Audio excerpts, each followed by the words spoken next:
लेकिन जिनकी एक साहित्यिक समझ है, एक साहित्य के दृष्टि से जिनका महत्व है, ऐसे हिंदी के रचनाकार जो श्रेष्ठ हैं और लोकप्रिय भी हैं,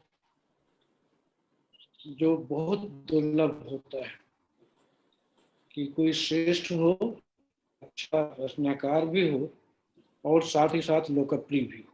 संभवतः प्रेमचंद ने भक्ति काल के बाद प्रेमचंद आधुनिक युग के संभवतः कुछ गिने चुने ऐसे लेखकों में से हैं जो जिनके लेखन के बारे में हम ये दोनों बातें कह सकते हैं।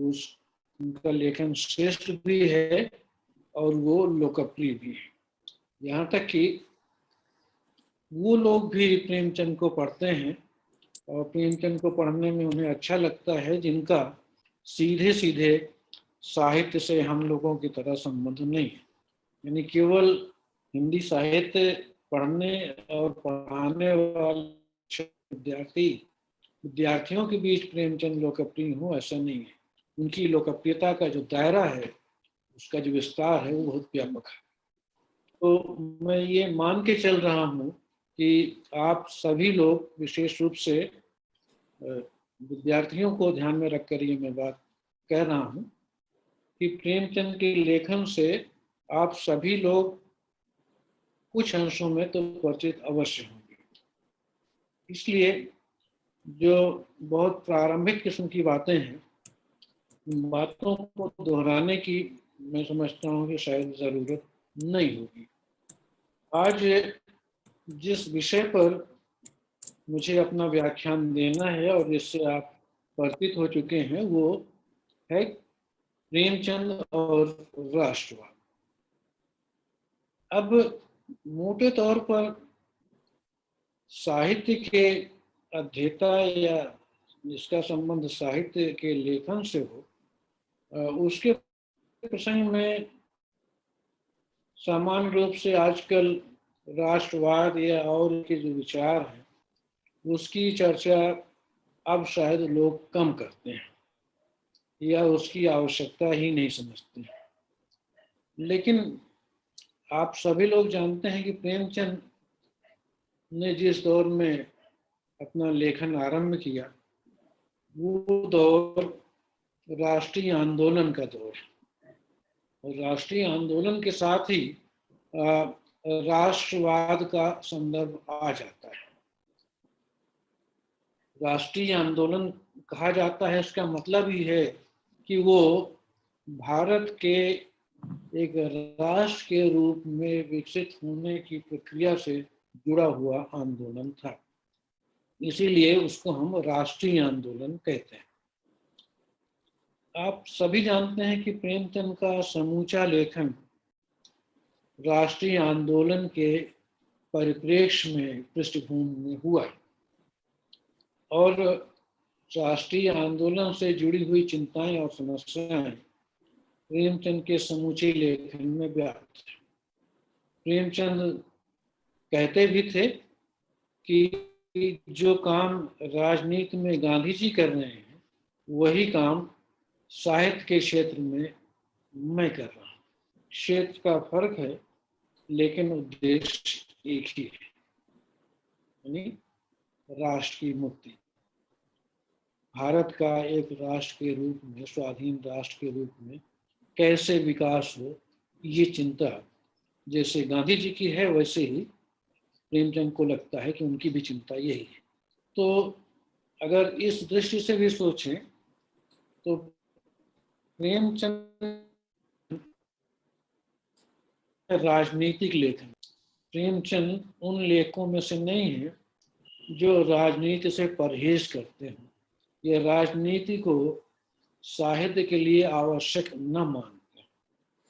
प्रेमचंद ने लिखा है इस बात को, और मेरा ख्याल है कि हम सभी लोग जानते हैं कि का उनके समय की राजनीति से बहुत गहरा संबंध है और उसमें प्रेमचंद अपने स्तर पर यानी लिखकर योगदान भी करते हैं। इसीलिए प्रेमचंद ने कहा, जो बात मैंने पहले कही गांधी के संदर्भ में, कि जो काम राजनीति के क्षेत्र में गांधी जी कर रहे हैं, साहित्य के रास्ते वही काम मैं पूरा कर रहा हूँ। लेकिन जो बात खास है और जिस पर आज का व्याख्यान मुझे केंद्रित करना है, वो है राष्ट्र। आप जानते हैं कि राष्ट्र से ही राष्ट्रीय बनेगा। अगर राष्ट्र की बात हम छोड़ दें तो राष्ट्रीय आंदोलन की बात हम कैसे करेंगे? अभी कई बार अटपटा लग सकता है कुछ लोगों को कि प्रेमचंद के लेखन में राष्ट्रवाद के बारे में क्या कुछ लिखा गया है, इसकी चर्चा करने की क्या सार्थकता है? क्योंकि प्रेमचंद तो मूलतः लेखक है, वो कोई समाज विज्ञान, ये बात जगह पर सही है। लेकिन अगर आप उस दौर के केवल प्रेमचंद ही नहीं, दूसरे लेखकों के बारे में विचार करें, उन्होंने लिखा है, तो ये बात स्पष्ट हो जाती है कि वो दौर ऐसा था जब ज्यादातर लेखक सिर्फ लेखक नहीं होते थे, वो एक साथ कई भूमिकाओं का निर्वाह करते थे। जैसे उस दौर के बहुत सारे लेखक कोई ना कोई पत्रिका निकालते थे या किसी न किसी पर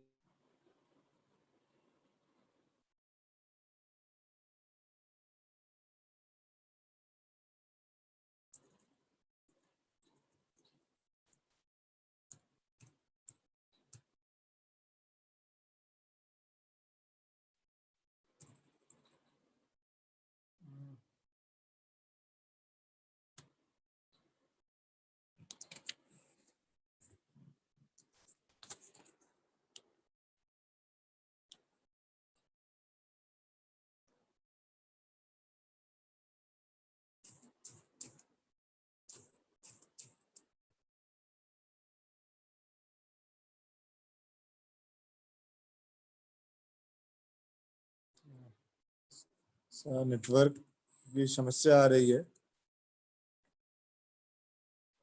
तकनीकी व्यवधान, थोड़ा सा मौसम खराब हो चुका है, जिसके चलते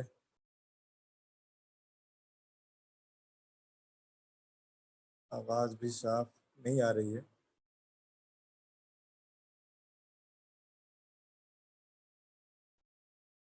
सर से मैं निवेदन करता हूँ सर पुनः जुड़े।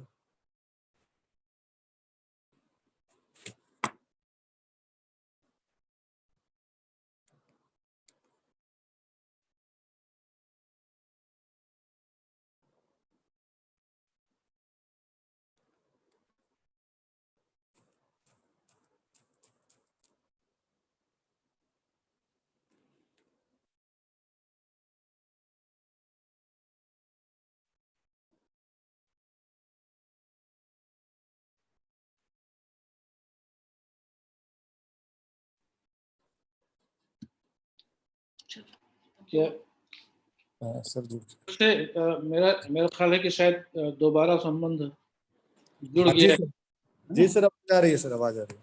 हाँ, तो बीच में वो शायद इंटरनेट की वजह से कुछ ये असुविधा हुई थी।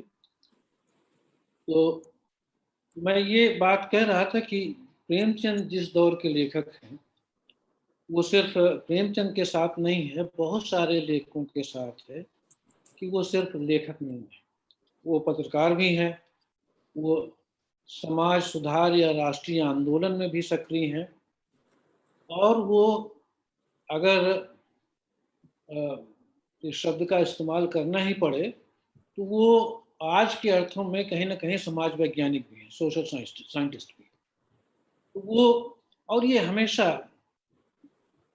दूसरे सभ्यताओं और देशों में भी होता रहा है कि जब कोई बहुत बड़ा संकट उत्पन्न होता है या परिवर्तन का जो एक बड़ा विशाल दौर जब आता है, तो उसमें ऐसे व्यक्तित्व पैदा होते हैं जो एक साथ कई भूमिकाओं का निर्वाह करते हैं। ये उपनिवेशवाद के बाद, भारत की पराधीनता के बाद राष्ट्रीय आंदोलन का जो दौर है, वो एक बड़ी चुनौती है, एक बड़ा संकट है, जिससे बाहर निकलने का उद्यम उस दौर के बुद्धिजीवी, लेखक, कलाकार और राजनेता करते हैं। और इसीलिए वो सिर्फ लेखक या विचारक नहीं है, वो सिर्फ राजनेता नहीं है, वो एक साथ कई भूमिकाओं में आपको दिखाई पड़ते हैं। अब जैसे उस दौर के अगर आप राजनेताओं को ही देखें, तो गांधी जी से लेकर पंडित जवाहरलाल नेहरू तक वो सिर्फ राजनेता नहीं है, वो एक अच्छे विचारक और लेखक भी हैं। तो इसलिए मैंने कहा कि ये उस दौर की विशेषता है कि उस दौर का व्यक्ति एक साथ कई भूमिकाओं का निर्वाह करता है।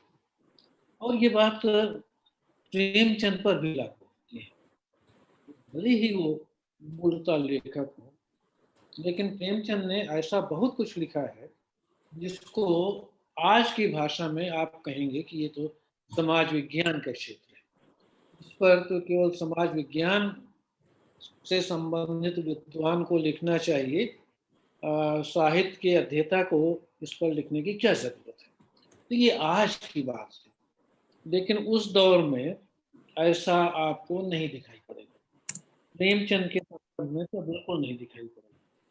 तो इसलिए मैंने कहा कि प्रेमचंद एक उपन्यासकार के रूप में, एक कहानीकार के रूप में, एक निबंधकार के रूप में तो विख्यात है ही, वो एक सामाजिक चिंतक के रूप में भी उनका व्यक्तित्व बहुत ही महत्वपूर्ण है। यद्यपि उस पर उतना ध्यान नहीं जाता है या उसकी चर्चा उतनी ज़्यादा नहीं होती है। मेरा ये कहने का मतलब बिल्कुल ये नहीं है कि प्रेमचंद की कहानियों, उपन्यासों में वैचारिक चेतना नहीं है, वहाँ भी है और बहुत ही महत्वपूर्ण है। लेकिन उसी के साथ साथ प्रेमचंद ने ऐसा विपुल साहित्य लिखा है जिसको आज की शब्दावली में मैं फिर से दोहरा रहा हूँ कि आप समाज विज्ञान के दायरे में रखना पसंद करें। तो ये उस युग की ज़रूरत भी है कि अगर आप राष्ट्रीय आंदोलन के परिप्रेक्ष्य में साहित्य लिख रहे हैं, तो फिर आपको राष्ट्र के बारे में जानना पड़ेगा, आपको उपनिवेशवाद के बारे में जानना पड़ेगा, आपको पश्चिम में, यूरोप में क्या हुआ और आज क्या हो रहा है उसके बारे में जानना पड़ेगा। तभी आप एक लेखक के रूप में भी ज़्यादा सार्थक भूमिका का निर्वाह कर पाएंगे। इन सब चीज़ों से अपने को अलग रखकर उस दौर में कोई भी एक बड़ा लेखक नहीं हो सकता था। इस चीज़ को प्रेमचंद से ज़्यादा शायद ही कोई और दूसरा समझता रहा हो। इसीलिए प्रेमचंद ने राष्ट्रवाद को लेकर के भी बहुत कुछ लिखा है और मेरी समझ में वो बहुत ही महत्वपूर्ण है। जब मैंने प्रेमचंद के वैचारिक लेखन पर काम करना शुरू किया, तो मुझे कई बार इतना प्रीतिकर आश्चर्य हुआ कि मुझे लगा कि अगर मैं प्रेमचंद का उदाहरण न दूं और ये कहूं कि प्रेमचंद ने ऐसा लिखा है, तो लोग कहेंगे कि आप झूठ बोल रहे हैं, प्रेमचंद ऐसा कैसे लिख सकते हैं। तो कई बार ज़रूरत से ज़्यादा उदाहरण देना पड़ा मुझे, ताकि लोगों को ये भरोसा हो सके कि भाई ये मैं नहीं कह रहा हूँ, प्रेमचंद ऐसा स्वयं लिख चुके हैं, ये प्रेमचंद का कहना है। इसलिए हम लोग थोड़ी सी चर्चा इस बात पर करें कि उस दौर में, जिस दौर में प्रेमचंद लिख रहे थे, राष्ट्रवाद को लेकर अ, भारतीय मानस में किस प्रकार के विचार चल रहे थे। दो लोगों के विचारों से हम लोग परिचित हैं और राजनीति विज्ञान में और दूसरे अनुशासनों में उनका उचित ही उल्लेख होता है। एक तो गांधी जी का है, स्वाभाविक है कि गांधी जी का तो होगा ही, लेकिन कई बार गांधी जी से भी ज्यादा राष्ट्रवाद के प्रसंग में रविन्द्रनाथ ठाकुर का उल्लेख किया जाता है। और वो इसलिए, मैं समझता हूँ कि आप जानते होंगे कि उन्होंने एक पूरी की पूरी पुस्तक लिखी है जिसका नाम है नेशनलिज्म। आप चाहें तो वो इंटरनेट पर वो सहज सुलभ है, आप पूरा का पूरा उसको देख सकते हैं, पढ़ सकते हैं। और उसके जो लेख हैं, कुछ लेख तो उन्होंने व्याख्यान के रूप में पहले दिए थे, कुछ लेख जापान के अपने दौरे के दौरान उन्होंने दिए थे, जब जापान गए थे वो, जो बाद में एक पुस्तक के रूप में संकलित हुए नेशनलिज्म नाम से। ये पुस्तक, इस पुस्तक में रविन्द्रनाथ ठाकुर ने राष्ट्रवाद से जुड़ी हुई कुछ समस्याओं का उल्लेख किया और इसको लेकर के गांधी जी और रविन्द्रनाथ ठाकुर में एक बहस भी हुई है। अब ये पूरी की पूरी बहस जो है नेशनल बुक ट्रस्ट के द्वारा प्रकाशित है। उस विस्तार में जो जानना चाहे वो रविन्द्रनाथ ठाकुर और गांधी जी के बीच राष्ट्रवाद को लेकर जो बहस है उसको देख सकता है और पढ़ सकता है। लेकिन फिलहाल उस विस्तार में मैं नहीं जाऊंगा। मैं रविन्द्रनाथ ठाकुर की उस पुस्तक के संदर्भ में एक दूसरी पुस्तक का उल्लेख करना चाहता हूँ और फिर थोड़ा सा इन दोनों पुस्तकों में जो बातें आई हैं उसको प्रेमचंद के साथ जोड़कर मैं अपनी बात को आगे बढ़ाऊंगा। आप लोगों ने आशीष नंदी का नाम जरूर सुना होगा। इस समय के भारत के कुछ सबसे प्रसिद्ध और विख्यात समाज वैज्ञानिकों में से, सोशल साइंटिस्ट में उनका नाम लिया जाता है। उन्होंने करीब 15 बरस पहले एक किताब लिखी जिसका नाम है इलेजिटिमेसी ऑफ नेशनलिज्म, राष्ट्रवाद की अवैधता, अगर एक काम चलाऊ अनुवाद करें। जो लेजिटिमेट नहीं है, जो इलेजिटिमेट है, इलेजिटिमेसी ऑफ नेशनलिज्म नाम से आशीष नंदी ने एक पुस्तक लिखी। अब ये पुस्तक एक तरह से रविन्द्रनाथ ठाकुर की जो नेशनलिज्म नाम की पुस्तक है उसी को केंद्र में रख करके लिखी गई पुस्तक है। और अगर आप आशीष नंदी की पुस्तक के शीर्षक पर ही ध्यान दें तो आपको ये समझ में आ जाएगा कि न तो रविन्द्रनाथ और न तो आशीष नंदी राष्ट्रवाद के बहुत प्रशंसकों में से नहीं थे।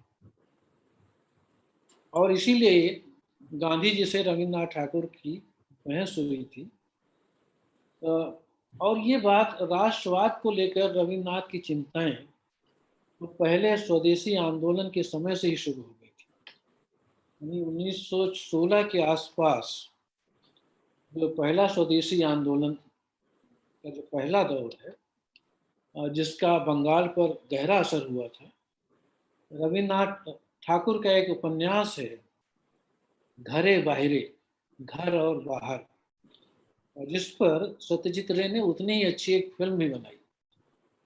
उस उपन्यास पर भी अगर आप रविन्द्रनाथ ठाकुर की ध्यान दें, और एक दूसरा उपन्यास भी है उनका गोरा, तो घरे बाहरे यानी घर बाहर और गोरा, ये दो ऐसे उपन्यास हैं रविन्द्रनाथ ठाकुर के जो राष्ट्रवाद से जुड़ी हुई चिंताओं के प्रति हमें सतर्क करते हैं कि राष्ट्रवाद के साथ कई तरह की समस्याएं भी आ सकती हैं, इसकी ओर हमें आगाह करते हैं, सावधान करते हैं इन दोनों उपन्यासों के माध्यम से। और इसलिए प्रेमचंद के राष्ट्रवादी वैचारिक चिंतन को समझने के परिप्रेक्ष्य में रविन्द्रनाथ ठाकुर का जो संदर्भ है उसको ध्यान में रखना चाहिए। अब मेरे पास इतने सारे उदाहरण हैं कि अगर मैं केवल उदाहरण ही आपको सुनाऊं तो उसी में 1 घंटा निकल जाएगा, जो मैं नहीं करूंगा। लेकिन ये मैं बता दूं कि प्रेमचंद ने अपने लेखन में इस बात का उल्लेख किया है कि राष्ट्रवाद के बारे में रविन्द्रनाथ ठाकुर का जो चिंतन है, लेखन है, वो क्यों महत्वपूर्ण है। तो ये कुछ बुनियादी चीजें हैं जिनको ध्यान में रखकर प्रेमचंद के यहाँ राष्ट्रवाद को लेकर के जो चिंतन है उसकी हम चर्चा कर सकते हैं। सामान्य रूप से ये माना जाता है और उचित ही माना जाता है कि राष्ट्रवाद एक सकारात्मक मूल है। कि राष्ट्रवाद में क्या है ऐसा, वो राष्ट्रवाद तो बहुत अच्छी चीज है, होना ही चाहिए, और नहीं है तो गलत है। और अगर नहीं है तो जितनी जल्दी हो सके अपने समाज को एक राष्ट्र में रूपांतरित कर लेना चाहिए। और ये राष्ट्र की जो एक पॉजिटिव कैटेगरी के रूप में, सकारात्मक अवधारणा के रूप में जो ये अभिव्यंजना है, वो उस दौर में भी बहुत ही प्रबल थी। और ये बात मत भूलिए कि राष्ट्रीय आंदोलन, उपनिवेशवाद विरोधी राष्ट्रीय आंदोलन का जो संदर्भ है उसमें हमारे यहाँ पश्चिम से 2 बातें बहुत जोर के साथ आई, और ये कहा गया कि अगर ये चीजें आपके यहाँ नहीं हैं तो फिर आप बहुत पिछड़े हुए समाज के वासी हैं। और ये 2 बातें जो सबसे ज्यादा बार बार जिनको चुनौती के रूप में पेश किया, उसमें एक तो ये है कि क्या भारत एक राष्ट्र है। भारत डब्बा में जो रखे उसका आपकी नहीं है। अगर आप लोग अपने माइक म्यूट कर लें, या निरंजन जी आप सारे जो प्रतिभागी हैं उनका माइक म्यूट कर दीजिए, तो दूसरे लोगों की आवाज नहीं आएगी, और जब प्रश्न का समय आएगा उस समय माइक को अनम्यूट कर दीजिएगा, क्योंकि वो अगल बगल की आवाजें भी छन करके माइक में आ जाती हैं।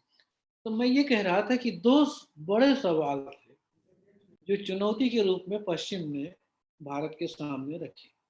एक तो ये कि भारत एक राष्ट्र नहीं है, वो भारत का एक राष्ट्र के रूप में विकास नहीं हुआ। और दूसरा ये कि भारत में उस तरह का विज्ञान का विकास नहीं हुआ जो कि पश्चिम में है। वो अमिताभ बच्चन के उस फिल्म की तरह कि तुम्हारे पास क्या है, मेरे पास तो ये है, वो है, वो है। तो लगभग उसी अंदाज में उस दौर में पश्चिम की ओर से ये प्रश्न लगातार पूछे जाते थे कि आप एक राष्ट्र के रूप में आपका विकास नहीं हुआ, आप एक राष्ट्र नहीं बन पाए। और दूसरा ये कि आपके यहाँ विज्ञान का वैसा विकास नहीं हुआ जैसा कि पश्चिम में हुआ है। तो अगर ये 2 चीजें आपके यहाँ नहीं है, या उस ढंग से नहीं है जैसे पश्चिम में है, तो इसका मतलब है कि पश्चिम की तुलना में आप एक पिछड़े हुए समाज हैं। और आपका भविष्य तभी संवरेगा जब औपनिवेशिक शासन के दौरान आपको उसी ढंग से बदल दिया जाए जिस ढंग पर आगे बढ़ते हुए पश्चिम के समाज एक राष्ट्र के रूप में संगठित हुए। ये एक बड़ी चुनौती थी जो लगातार उस दौर में पेश की जाती थी कि भारत तो एक राष्ट्र है नहीं, और राष्ट्र के अगर नहीं है तो फिर ये एक बहुत बड़ी कमी है। तो इसका दोनों तरह से जवाब हो सकता था, और दोनों तरीके से जवाब इसका दिया भी गया। एक तो ये कि कुछ लोगों ने माना कि हाँ ये बात तो है कि हम हमारा विकास, भारतीय सभ्यता का विकास एक राष्ट्र के रूप में नहीं हुआ है। और ये कमी है और इस कमी को हमें दूर करना पड़ेगा, तभी हम एक आधुनिक संपन्न राष्ट्र के रूप में विकसित हो पाएंगे। दूसरा जो जवाब था वो ये था कि राष्ट्रवाद के रूप में किसी सभ्यता का विकास कोई ऐसी अनहोनी चीज नहीं है जिसके लिए हमेशा गर्व किया जाए और ये माना जाए कि अगर राष्ट्रवाद का विकास नहीं हुआ तो आपकी सभ्यता बहुत पिछड़ी हुई अविकसित सभ्यता है। प्रेमचंद ने, और मेरी जानकारी में संभवतः समूचे भारत में, इस ढंग से इस प्रश्न का जवाब और किसी ने नहीं दिया। प्रेमचंद ने कहा कि भारतीय सभ्यता की जो अपनी विशेषताएं थी वो विशेषताएं पश्चिमी राष्ट्रवाद से जुड़ी हुई विशेषताओं से ज्यादा बेहतर है। पश्चिमी राष्ट्रवाद की खामियों की ओर प्रेमचंद ने संकेत किया, रविन्द्रनाथ ठाकुर ने भी किया था और प्रेमचंद ने और विस्तार से उसकी ओर संकेत किया और ये बताया कि राष्ट्र ने किस प्रकार की समस्याओं को उत्पन्न किया है। अब अगर मैं प्रेमचंद का एक उदाहरण, एक या दो उदाहरण आपको सुनाऊं तो उससे आपको इसका अनुमान लगेगा कि प्रेमचंद ने पश्चिम के राष्ट्रवाद की किस तरह से आलोचना की और ये कहा कि राष्ट्रवाद पर सिर्फ गर्व करने की जरूरत नहीं है, राष्ट्रवाद के साथ दुनिया में जो समस्याएं उत्पन्न हुई हैं उन पर विचार करने की जरूरत है। मैं दो उदाहरण प्रेमचंद के आपको सुनाता हूँ। प्रेमचंद लिखते हैं और ये उदाहरण है, मैं आगे पढ़ रहा हूँ, कि वर्तमान राष्ट्र यूरोप की इजाद है और राष्ट्रवाद वर्तमान युग का शाप है। मैं फिर से रिपीट करता हूँ, दोहराता हूँ। प्रेमचंद लिखते हैं वर्तमान राष्ट्र यूरोप की इजाद है और राष्ट्रवाद वर्तमान युग का शाप है। इसी राष्ट्रवाद ने साम्राज्यवाद, व्यवसायवाद आदि को जन्म देकर संसार में तहलका मचा रखा है। व्यापारिक प्रभुत्व के लिए महान युद्ध होते हैं। ये सारे अनर्थ इसीलिए हो रहे हैं कि धन और भूमि की तृष्णा ने राष्ट्रों को चक्षुहीन सा कर दिया है। प्राणी मात्र को भाई समझने वाला ऊंचा और पवित्र आदर्श इस राष्ट्रवाद के हाथों ऐसा कुचला गया कि अब उसका कहीं कोई चिन्ह भी नहीं दिखाई देता। उदाहरण समाप्त। ये प्रेमचंद राष्ट्रवाद जन्य समस्याओं का उल्लेख कर रहे हैं। आप जानते हैं कि एक विश्व युद्ध तो प्रेमचंद के समय में भी हो चुका था और दूसरा विश्व युद्ध होने वाला था। राष्ट्र जब बने तो परस्पर राष्ट्रों में एक दूसरे के वर्चस्व को लेकर के तमाम तरह के संघर्ष, सीमा के विवाद हुए, कौन किस देश का नागरिक है इसको लेकर के विवाद हुए। और इसीलिए कहा जाता है कि जिसको आप शरणार्थी कहते हैं, शरणार्थी की समस्या ही राष्ट्रवाद के साथ उत्पन्न होती है कि आप जहां रहते हैं वो कहता है कि नहीं आप इस राष्ट्र के नागरिक नहीं, आपको कहीं और जाना है, जहां जाना है वहां के लोग आपको लेने के लिए स्वीकार नहीं। तो ये इतने बड़े पैमाने पर राष्ट्र की सीमाओं को लेकर के हिंसाएं हुई, एक दूसरे को मारा गया, जिसका सिलसिला आज तक चल रहा है। ये भी राष्ट्रवाद की उपज है और उसी की ओर प्रेमचंद संकेत कर रहे हैं। दूसरी चीज जो राष्ट्रवाद के साथ जुड़ी है वो है समूची दुनिया पर यूरोप का वर्चस्व स्थापित करने का प्रयास। यूरोप के तमाम राष्ट्रों ने दुनिया के अलग अलग क्षेत्रों पर अपने उपनिवेश बनाने का प्रयास किया, और जिन क्षेत्रों में उन्होंने अपने उपनिवेश बनाए वहां के धन धान्य को वो लूट कर अपने यहाँ ले गए।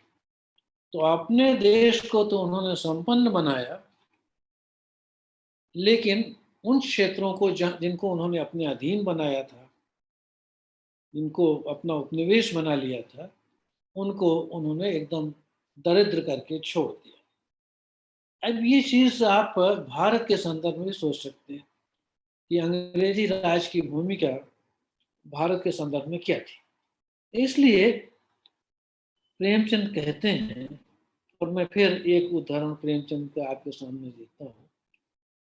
राष्ट्र क्या है, ये प्रेमचंद का उदाहरण है। स्वार्थ से भरी हुई गुटबंदी है जिसने संसार को नरक बना रखा है। और यहीं पर प्रेमचंद नहीं रुकते, आगे कहते हैं, जैसे डाकू बाहर लूट पाट कर अपना घर भरता है, वैसे ही राष्ट्रीयता भी अपने परिमित क्षेत्र के अंदर राम राज्य का आयोजन करती है। इस क्षेत्र के बाहर का संसार उसका शत्रु है। अब इससे तीखी कड़वी आलोचना राष्ट्रवाद की हो नहीं सकती। और ये पश्चिमी राष्ट्रवाद की आलोचना है। ये ध्यान रखिए कि यूरोप का जो राष्ट्रवाद है उसने दुनिया के स्तर पर क्या किया है, उसकी क्या भूमिका रही है, ये बता रहे हैं प्रेमचंद। और यहाँ तो ये भी कह दिया कि राष्ट्रवाद एक तरह से जैसे डाकुओं का, लुटेरों का गिरोह होता है जो दूसरे को लूट कर अपना घर भरता है, अपने को संपन्न करता है, वैसे ही पश्चिम के राष्ट्र जो शेष दुनिया को लूट कर अपने को संपन्न बना रहे हैं। मैं समझता हूँ कि ऐसी तीखी आलोचना राष्ट्रवाद की, पश्चिमी राष्ट्रवाद की उस दौर में भारत में शायद ही किसी ने की हो। लेकिन प्रेमचंद कोई हवा में विचार करने वाले रचनाकार नहीं। भले ही उन्होंने अपने यथार्थवाद को आदर्शोन्मुख यथार्थवाद कहा हो, लेकिन प्रेमचंद की सामाजिक और राजनीतिक मुद्दों और विषयों पर जो समझ है वो बहुत गहरी है। प्रेमचंद इस बात को समझते थे कि अब पश्चिम ने जिस तरह से समूची दुनिया को अपना उपनिवेश बना लिया है, पश्चिम का जिस तरह से समूची दुनिया पर वर्चस्व कायम हो गया है, अब उस वर्चस्व का मुकाबला करने का क्या तरीका हो सकता है। अब कैसे वो देश, समाज या सभ्यताएं जो पश्चिम का उपनिवेश बन गई हैं वो दोबारा कैसे स्वाधीन हो सकती है, उनके सामने अब क्या विकल्प बचता है। प्रेमचंद कहते हैं कि, और मैं फिर प्रेमचंद का एक छोटा सा उदाहरण आपको सुनाता हूं। प्रेमचंद लिखते हैं कि आधुनिक राष्ट्र के उदय और विस्तार का नतीजा ये हुआ कि जो सभ्यताएं राष्ट्र के रूप में संगठित नहीं थी वे उसके अत्याचारों का क्षेत्र बन गई, उपनिवेश में तब्दील हो गई। कि अगर आप संगठित नहीं हैं, राष्ट्र के रूप में अगर आप संगठित नहीं हैं, तो फिर आप पश्चिम का उपनिवेश बन जाएंगे। पश्चिम का उपनिवेश बनने से आपको कोई नहीं रोक सकता। इसलिए, और फिर एक प्रेमचंद का उदाहरण मैं आपको सुनाऊं कि जो सभ्यताएं राष्ट्र के रूप में संगठित नहीं थी वे क्या करें, स्वयं को कैसे बचें। प्रेमचंद का ख्याल था कि अव्वल तो उन्हें राष्ट्र के रूप में संगठित होना होगा, अन्यथा असंगठित प्राणी समूहों का इस राष्ट्रीयता के युग में कहीं पता भी नहीं लगेगा। ये प्रेमचंद का वाक्य है। प्रेमचंद के दर्शन कि जो गैर पश्चिमी समाज है, जिसके बारे में पश्चिम के ही विद्वान ये कहते हुए अघाते नहीं है कि वो राष्ट्र के रूप में संगठित नहीं थे, पश्चिमी राष्ट्रों की इस औपनिवेशिक वर्चस्व से वो बाहर कैसे निकलेंगे, कैसे बचेंगे। प्रेमचंद इस बात को समझते हैं कि अब इसके अलावा कोई तरीका नहीं बचा है कि ये जो पश्चिम से बाहर की जो समाज है, सभ्यताएं हैं, उन्हें अपनी मुक्ति के लिए स्वयं को एक राष्ट्र के रूप में संगठित होना पड़ेगा।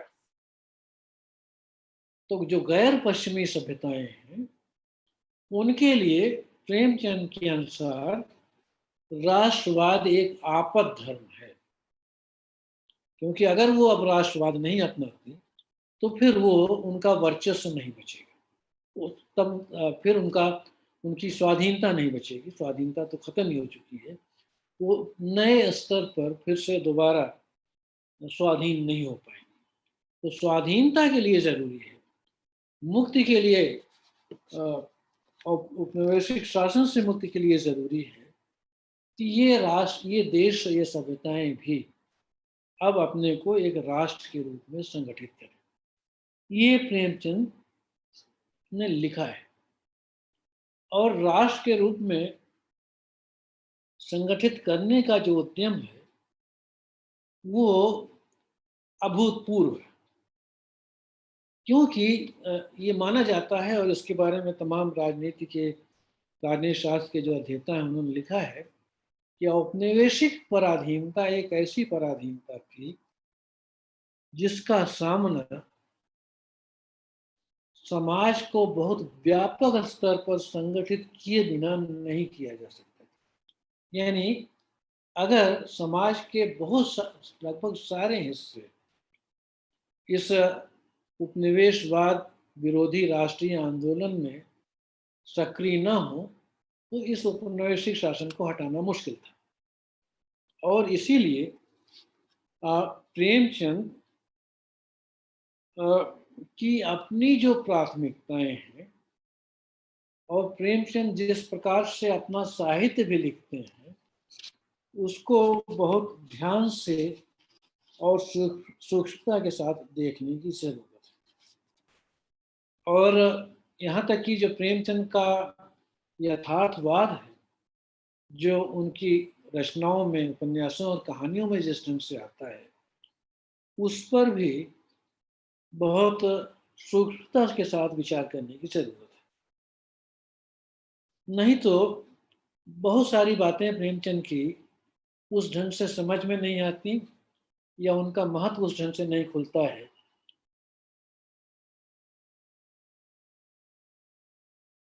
सारी चीजें हैं, लेकिन उस विस्तार में नहीं जाऊंगा। लेकिन इस बात को मैं जरूर आपके सामने रखना चाहूंगा कि प्रेमचंद ने इस प्रश्न का, या इस चुनौती का, पश्चिम के द्वारा फेंकी गई चुनौती का बहुत सटीक जवाब दिया कि राष्ट्रवाद कोई नेमत नहीं है। पश्चिम के राष्ट्रवाद से विनाश हुआ है, युद्ध हुए हैं, हिंसा हुई है, शरणार्थी बने हैं, और दुनिया के पैमाने पर लूट हुई है। इसलिए राष्ट्रवाद को बहुत सकारात्मक श्रेणी के रूप में हमेशा देखना सही नहीं है। तो एक स्तर पर तो पश्चिम के तर्कों का प्रेमचंद ने राष्ट्रवाद के इतिहास का उल्लेख कर जवाब दिया, और मेरे ख्याल से बिल्कुल सही जवाब दिया। लेकिन साथ ही साथ ये भी बताया कि अब हमारे सामने कोई विकल्प नहीं बचा है।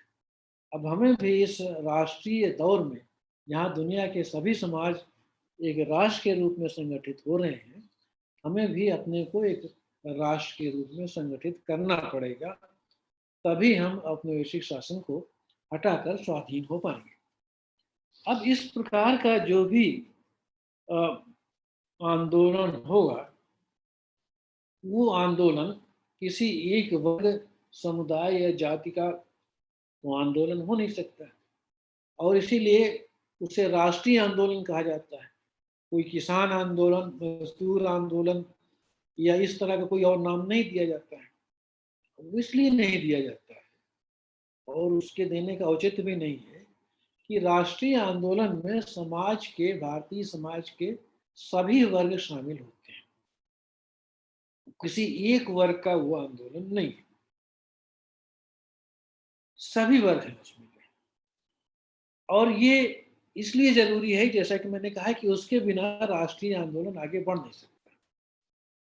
अब और इसीलिए कई बार अलग अलग वर्गों या समुदायों को राष्ट्रीय आंदोलन से और प्रकारांतर से गांधी जी से ये शिकायत होती है कि वो उनकी बातों को पूरी तरह से स्वीकार नहीं कर रहे। तो ये समस्या गांधी जी की नहीं है एक स्तर पर, ये राष्ट्रीय आंदोलन की समस्या है। ये राष्ट्रीय आंदोलन, अब कहीं का भी राष्ट्रीय आंदोलन हो, वो किसी एक वर्ग या कुछ वर्गों की या समुदायों की समस्याओं को लेकर नहीं चल सकता। राष्ट्रीय आंदोलन तो सभी वर्गों, समुदायों, जातियों, धर्मों, संप्रदायों का एक साझा मंच है, उसमें सभी शामिल हैं और सभी के हितों के बीच सामंजस्य बनाते हुए ही उसको आगे बढ़ाया जा सकता है। अगर ऐसा न किया गया तो राष्ट्रीय आंदोलन तो नहीं रह जाएगा, वो उसकी परिणति एक गृह युद्ध में हो जाएगी। तो गृह युद्ध न हो, राष्ट्रीय आंदोलन हो, उपनिवेशवाद विरोधी आंदोलन हो, ये जरूरी है। और इसके लिए तमाम वर्गों, समुदायों के बीच में, उनके हितों के बीच में एक समन्वय जरूरी है, जो राष्ट्रीय आंदोलन और राष्ट्रीय आंदोलन का जो नेतृत्व वर्ग है वो करता है, जिसके उचित ही आदर्श प्रतीक गांधी हैं। लेकिन उसकी भी चर्चा ज़्यादा विस्तार से नहीं की जा सकती। अंतिम एक बात मैं कह के, क्योंकि मुझे लगता है कि समय 1 घंटे का पूरा होने वाला है, अपना व्याख्यान समाप्त करूंगा, जिसका संबंध प्रेमचंद के वैचारिक लेखन के साथ साथ उनका जो रचनात्मक लेखन है, उनका जो साहित्य है, उससे भी बनता है। और वो प्रश्न ये है कि राष्ट्रीय आंदोलन के दौरान, उपनिवेशवाद विरोधी राष्ट्रीय आंदोलन के दौरान जो साहित्य लिखा जाए, उस साहित्य में भारत का, भारतीय समाज के विभिन्न वर्गों का, जातियों का, स्त्री पुरुष का, गांव और शहर का चित्रण किस रूप में किया जाए, ये एक बहुत जटिल लेकिन एक राजनीतिक सवाल है। और इसका जवाब सभी लेखकों में बहुत संतोषजनक मिलता हो ऐसा नहीं है। लेकिन मुझे लगता है कि प्रेमचंद ने औपनिवेशिक शासन के दौरान भारतीय समाज के यथार्थ का किस तरह से चित्रण किया जाए कि उसका लाभ औपनिवेशिक समाज को न मिले, इस बात पर प्रेमचंद ने जितनी गहराई से विचार किया और लिखा, उतनी गहराई से शायद और किसी ने नहीं लिखा। अब जैसे उदाहरण के लिए मैं आपके सामने 2-3 संदर्भ केवल सूचनात्मक रूप से रखता हूँ कि, और इसीलिए मुझे लगता है कि प्रेमचंद के लिए यथार्थवाद का प्रश्न बहुत गहरे अर्थों में एक राजनीतिक प्रश्न भी है।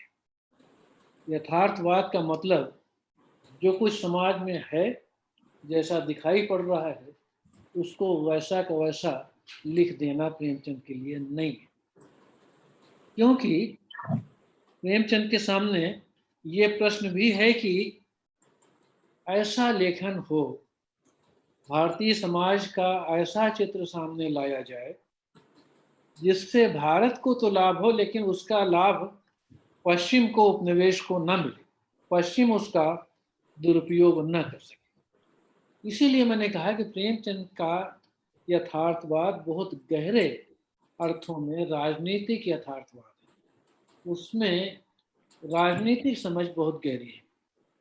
जैसे उदाहरण के लिए, अगर आप प्रेमचंद के लेखों को देखें और उनकी साहित्यिक रचनाओं को भी देखें तो जो पहली चीज आप पाएंगे वो ये है कि जहाँ पर प्रेमचंद पश्चिम की, यूरोप की चर्चा करते हैं, वहाँ पर प्रेमचंद यूरोप की जो कमियां हैं उनकी ओर बहुत ज़्यादा ध्यान देते हैं और ये कहते हैं कि ये अजीब चलन हुआ है कि हमें पश्चिम में सिर्फ अच्छाई अच्छाई दिखाई पड़ती है और अपने समाज में सिर्फ बुराई बुराई दिखाई पड़ती है। ये तरीका तो सही नहीं है।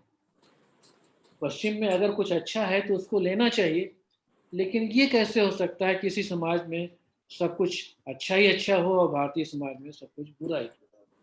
तो ये एक आलोचनात्मक दृष्टि जरूरी है। आंख बंद कर कहीं से भी कोई चीज नहीं लेनी चाहिए, नकल नहीं करनी चाहिए, ये बात बार बार प्रेमचंद कहते हैं।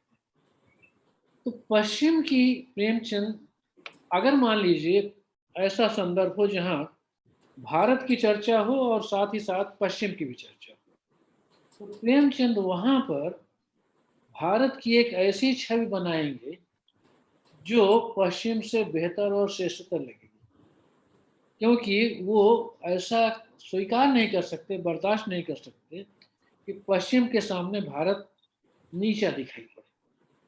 अगर पश्चिम सामने है तो भारत की खूबियों को सामने लाएंगे, लेकिन अगर पश्चिम सामने नहीं है तो फिर वो भारत की खामियों को सामने लाएंगे। ये बहुत गहरी राजनीतिक सूझ से ये संभव होगा कि कहाँ पर आपको कौन सी बात कहनी है, क्या कहाँ पर दिखाएं और क्या कहाँ पर न दिखाएं, इसके लिए एक बहुत गहरी राजनीतिक समझ होनी चाहिए। तो पश्चिम के सामने वो भारत को श्रेष्ठ दिखाते हैं, लेकिन पश्चिम जब सामने नहीं होता है तो भारत की कमियां भी दिखाते हैं। इसी तरह से भारतीय समाज का जो आंतरिक यथार्थ है उसको लेकर के भी आप प्रेमचंद के बारे में विचार कर सकते हैं। जैसे जब शहर सामने होगा, और इसको आप गोदान के माध्यम से भी देख सकते हैं, इस पर मैंने लिखा भी है पूरा का पूरा लेख, कि अगर शहर यानी शहर का कोई व्यक्ति सामने है तो फिर प्रेमचंद गांव की खूबी ही दिखाएंगे, फिर प्रेमचंद गांव की खामी नहीं दिखाएंगे, क्योंकि प्रेमचंद ये बर्दाश्त नहीं कर सकते कि शहर के सामने गांव नीचा दिखाई पड़े। लेकिन जब शहर नहीं होगा, जब केवल घर के लोग होंगे, तब अपनी बुराइयां और कमियों को भी वो दिखाएंगे और उसका भी उल्लेख करेंगे। लेकिन जैसे ही दूसरा आ जाएगा, बाहरी आ जाएगा, शहर का कोई व्यक्ति आ जाएगा, वैसे ही फिर वो गांव का ऐसा चित्र पेश करेंगे जिसमें आपको अच्छाइयाँ ही अच्छाइयाँ दिखाई। तो ये जो चीज़ है, ये जो समझ है प्रेमचंद की कि कहाँ पर क्या दिखाना है और कहाँ पर क्या नहीं दिखाना है, वो बहुत ही महत्वपूर्ण है। और इसी अर्थ में मैंने कहा कि प्रेमचंद का यथार्थवाद बहुत गहरे स्तर का राजनीतिक यथार्थवाद है। यथार्थवाद का मतलब ये नहीं होता है कि जो जैसा है उसको जब चाहे जहाँ चाहे वैसा आप दिखा दें, क्योंकि अगर वैसा आप करेंगे तो उस समाज को तो उसका लाभ नहीं मिलेगा, लेकिन उस समाज का जो विरोधी है वो ज़रूर उसका लाभ उठाएगा। और उपनिवेशवाद भी ये करता था, अंग्रेजी शासन भी ये करता था कि अपने वर्चस्व को औचित्य देने के लिए, अपने वर्चस्व को सही साबित करने के लिए वो उन समाजों की बुराइयों का बार बार उल्लेख करते थे जहां वो अपना उपनिवेश बनाते थे।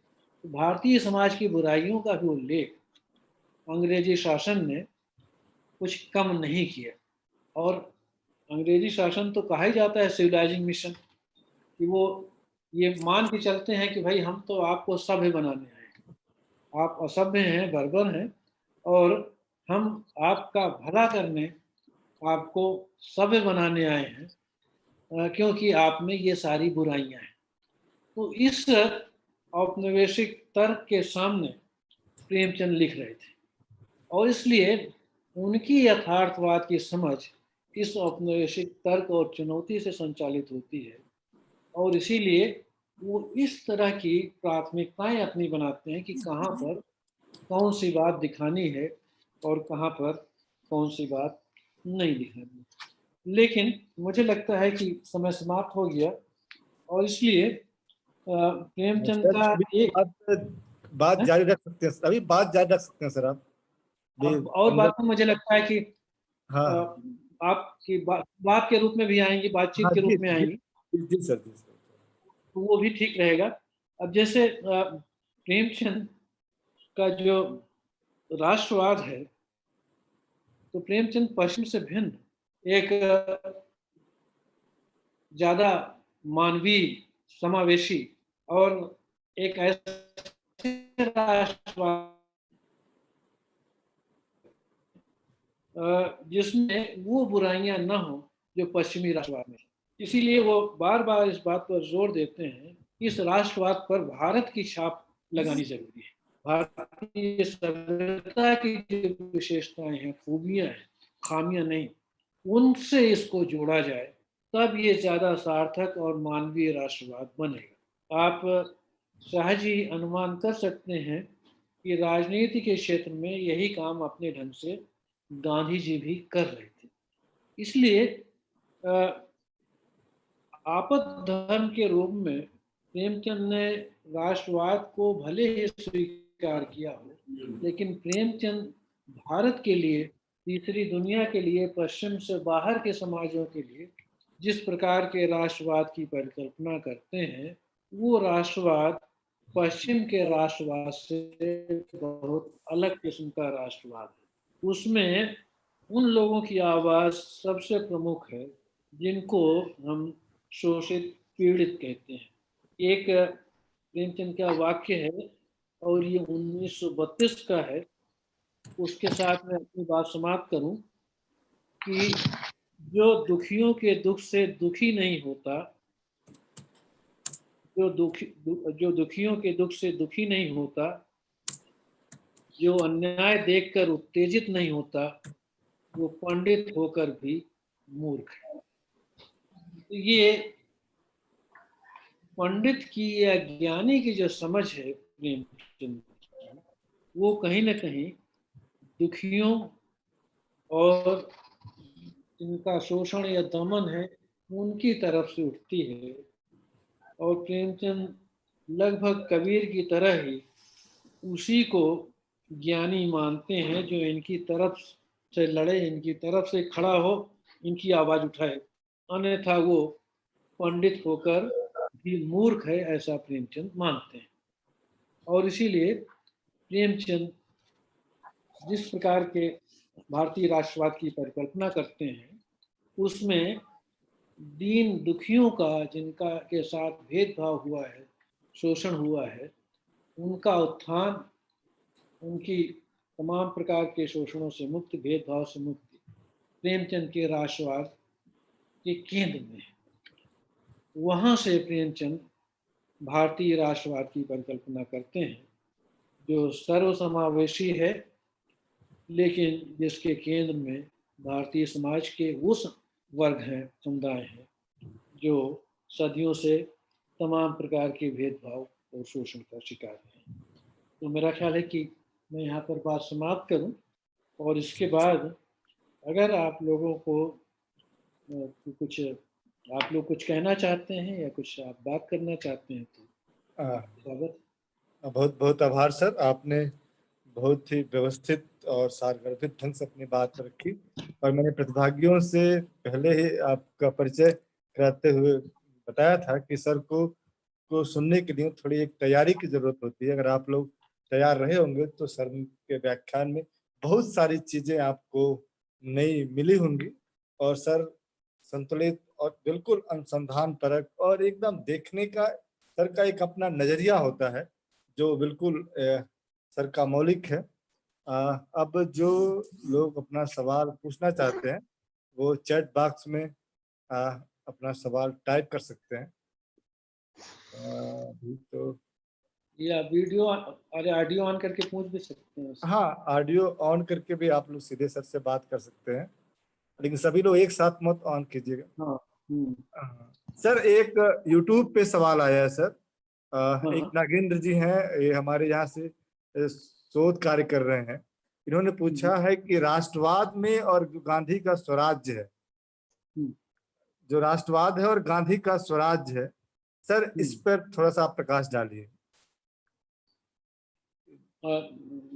ठीक है, बहुत अच्छा सवाल है। मेरे ख्याल से अब गांधी की तो एक तो 1908 की पुस्तक ही है हिंद स्वराज, लेकिन उसकी चर्चा फिर एक बहुत अलग, पूरा का पूरा अलग विषय है वो। लेकिन ये तो मेरा ख्याल है कि हम सभी लोग जानते हैं कि गांधी ने जिस प्रकार के स्वराज की परिकल्पना की थी, उसके केंद्र में यानी उसके केंद्र में गांव है। जैसे जिस प्रकार का हमारा राष्ट्र बना, उसके केंद्र में आप सहज ही अनुमान कर सकते हैं कि शहर है, कि शहर केंद्र में है, और उसके अनुरूप जो है समाज के विकास में। यानी अगर शहर केंद्र में है तो इसका मतलब है कि भारतीय समाज का एक बहुत छोटा हिस्सा, ये एक शिखर है, पिरामिड है, वो भारतीय समाज के विकास की दिशा और गति को संचालित करता है। लेकिन अगर आप गांधी को देखें या गांधी जी के विचारों को देखें, तो उसमें तो ये था कि भाई विकास का जो आधार होना चाहिए वो बहुत बड़ा होना चाहिए, यानी गांव, कि गांव के स्तर पर चीजें सक्रिय होनी चाहिए, गांव केंद्र में होना चाहिए स्वाधीन भारत के विकास में।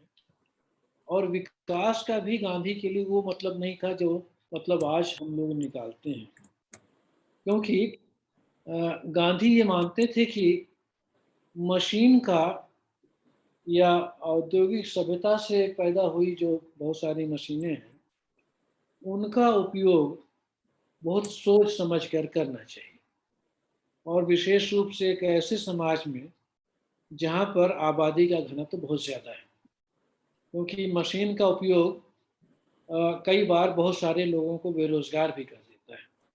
तो अगर मशीन का उपयोग होना भी है, वो धीरे धीरे क्रमशः हो। अगर अचानक एक साथ बड़े पैमाने पर मशीनों का उपयोग होगा तो बेरोजगारी की समस्या और भी विकराल हो जाएगी, जो कि आज हमारे समाज में है। तो मशीनों को लेकर, जिसे आप इंडस्ट्रियल सोसाइटी का उत्पाद कहते हैं, उसको लेकर के गांधी जी बहुत आश्वस्त नहीं थे। उनको लगता था कि मशीनों के उपयोग से समाज के अंदर भी बेरोजगारी बढ़ेगी, भेदभाव बढ़ेगा, और फिर हम भी एक ऐसे समाज में तब्दील हो जाएंगे जैसा कि पश्चिम का समाज है। तो गांधी जी की एक प्रतिज्ञा ये भी थी कि गांधी जी के सपनों का जो भारत है, जिसको हिंद स्वराज में उन्होंने लिखा भी, वो गांधी जी के सपनों का भारत पश्चिम जैसा नहीं हो। ज्यादातर लोगों के लिए ये कहा जाता है, लोगों ने लिखा भी है, एक स्वाधीन भारत की कल्पना ज्यादातर लोग उस दौर में एक ऐसे यूरोप के रूप में करते थे जिसमें शहर केंद्र में है, जिसमें बड़े पैमाने पर औद्योगिकरण हो रहा है, और जो एक तरह से पश्चिमी समाज जैसा बन रहा है या बनने की उसके अंदर लालसा है। गांधी ने हिंद स्वराज में इस पर लिखा है कि ये तो मेरे सपनों का भारत नहीं है। ये तो यही हुआ कि आपको शेर तो नहीं चाहिए, लेकिन शेर का स्वभाव चाहिए। यानी आप अंग्रेजों को भगाना चाहते हैं तो अंग्रेजों की जो विशेषता है, उनके द्वारा जो पैदा की गई औद्योगिक संस्कृति और समाज है, उसको भी हमें बदलना होगा, वैसा ही हमें बनाना है। तो फिर अंग्रेजों को भगा कर के ही क्या होगा। तो खैर, लेकिन गांधी प्रेमचंद के राष्ट्रवाद और गांधी के राष्ट्रवाद में बहुत सारी, या जिसको आप स्वराज कहते हैं, उसमें बहुत सारी चीजें मिलती हैं, कॉमन है। वैसे स्वराज शब्द का प्रयोग गांधी ने दो अर्थों में किया है, लेकिन उसकी चर्चा नहीं करते। लेकिन जो खास है प्रेमचंद के संदर्भ में, वहीं तक अपने को सीमित रखते हैं कि प्रेमचंद के साहित्य और चिंतन में भी गांव और किसान सबसे प्रमुख। प्रेमचंद गांव को शहर नहीं के रूप में बदलना नहीं चाहते, या उसके लिए प्रेमचंद के दृष्टि में एक लंबा समय और धीरे धीरे बदलने की प्रक्रिया होनी चाहिए। गांव को अचानक शहर बनाने की कोशिश नहीं करनी चाहिए। वो गांव अपने ढंग से, अपने संसाधनों से और अपनी खूबियों के साथ आगे बढ़ें, ये प्रेमचंद के सपनों का समाज है, जिस राष्ट्र है जिसकी बुनियादी धुरी, जिसका जो धरातल है वो गांव। अब ये बात तो आप जानते ही हैं कि चाहे वो प्रेमचंद हो चाहे वो गांधी हो, जब वो गांव की बात करते थे तो वो गांव से उनका आशय वो गांव नहीं था जो उस समय होता था। और इस बात को गांधी ने बाकायदा लिखा भी है, प्रेमचंद ने भी दूसरे ढंग से लिखा है। और कि मेरे गांव कहने का मतलब हूबहू वो गांव नहीं है जो गांव उस दौर में है। गांव कहने का मतलब ये है कि एक ऐसा सामुदायिक जीवन जिसमें लोग एक दूसरे को जानते हैं, एक दूसरे से अच्छी तरह से परिचित हैं, एक दूसरे के साथ उनके बड़े आत्मीय संबंध हैं, और जो बहुत ज़्यादा भौतिक लालसा नहीं रखते हैं, जो प्रकृति और पर्यावरण के साथ बहुत ज़्यादा छेड़छाड़ नहीं करते हैं, जो कम में संतुष्ट हैं, ऐसे लोग जो हैं। तो ये जो परिकल्पना, और जहाँ वो बुराइयां नहीं हैं जो भारतीय गांव में आमतौर पर पाई जाती हैं, तो चाहे वो जाति से संबंधित भेदभाव हो, चाहे वो अंधविश्वास हो, चाहे और भी दूसरी स्त्रियों को लेकर के जो समस्याएं थी, वो वो भी रहेंगे उस गांव में। ये तो ना तो प्रेमचंद ने कहा ना तो गांधी ने कहा। लेकिन एक गांव की जो सामुदायिकता है, गांव का जो एक सहज जीवन है, जो थोड़े में खुश होने वाला जीवन है, जिसमें प्रकृति के साथ उसका बड़ा एक सहज और मैत्रीपूर्ण संबंध है, वो चीज़ प्रेमचंद के यहाँ भी है और गांधी के यहाँ भी है। अब वो गांव हो सकता है कि 150 वर्ष बाद या धीरे धीरे रूपांतरित हो और फिर एक ऐसी स्थिति बने जहाँ शहर और गांव का अंतर ही समाप्त हो जाए, लेकिन वो एक दूर की कल्पना है, कम से कम गांधी के लिए भी और प्रेमचंद के लिए भी। इसलिए और इस दृश्य से प्रेमचंद का और गांधी का जो राष्ट्रवाद है, वो दूसरे जो चिंतक हैं उस दौर के, जिसमें वामपंथी चिंतकों से लेकर और दूसरे लोगों का भी आप नाम ले सकते हैं, उनसे भिन्न है, क्योंकि उसके आधार के रूप में गांव का सामाजिक जीवन है, जिसको वो खत्म नहीं करना चाहते। उसकी बुराइयों को तो खत्म करना चाहते हैं, लेकिन गांव को नहीं खत्म करना चाहते। लेकिन शहर के अंदर जो विकास है, औद्योगिकरण है, उसकी बुनियाद में यह है कि धीरे धीरे गांव को खत्म कर दिया जाए, गांव की संस्कृति को खत्म कर दिया जाए। और वो ये मान के चलते हैं कि ये गांव की जो बुराइयां हैं ये लाइलाज, ये कैंसर की तरह है, ये ठीक नहीं हो सकती है, इसलिए इसको ही मार देना चाहिए। तो न रहेगा बांस न बाजेगी बांसुरी। अगर गांव ही खत्म हो जाएंगे तो गांव की बुराइयां भी खत्म हो जाएंगी। लेकिन प्रेमचंद का और गांधी का सोच इससे अलग है। वो ये मानते हैं कि नहीं, गांव की बुराइयां खत्म करनी चाहिए, लेकिन गांव को खत्म करने की जरूरत नहीं है। और इसीलिए प्रेमचंद के यहाँ भी और गांधी के यहाँ शहर की बड़ी आलोचना है, शहरी संस्कृति की बड़ी आलोचना है। यहाँ तक कि गोदान में भी देखिए आप, तो प्रेमचंद ने शहरी जीवन की, शहरी संस्कृति की आलोचना की है। तो ये मुझे लगता है कि बहुत बढ़िया बात आपने कही जो छूट रही थी, कि गांधी का हिंद स्वराज, गांधी की स्वराज की परिकल्पना और गांधी की और प्रेमचंद के राष्ट्र की परिकल्पना, इनके बीच क्या संगति है। तो मुझे लगता है कि संगति बहुत ज़्यादा है, भिन्नता कम है। सर आपके भी स्क्रीन पे अगर सर प्रश्न अगर दिख रहे हो तो आप वहां से पढ़ लीजिए। मैं यूट्यूब वाले जो सवाल हैं सर, जिसको मैं आपके सामने रख रहा हूँ। अच्छा, एक सवाल है कि कुमार गौरव का, कि प्रेमचंद का राष्ट्रवाद और वर्तमान राष्ट्रवाद में क्या परिवर्तन आया है।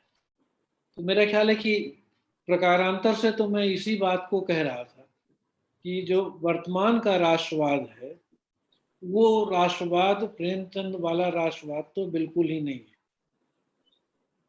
और कई दृष्टियों से नहीं है।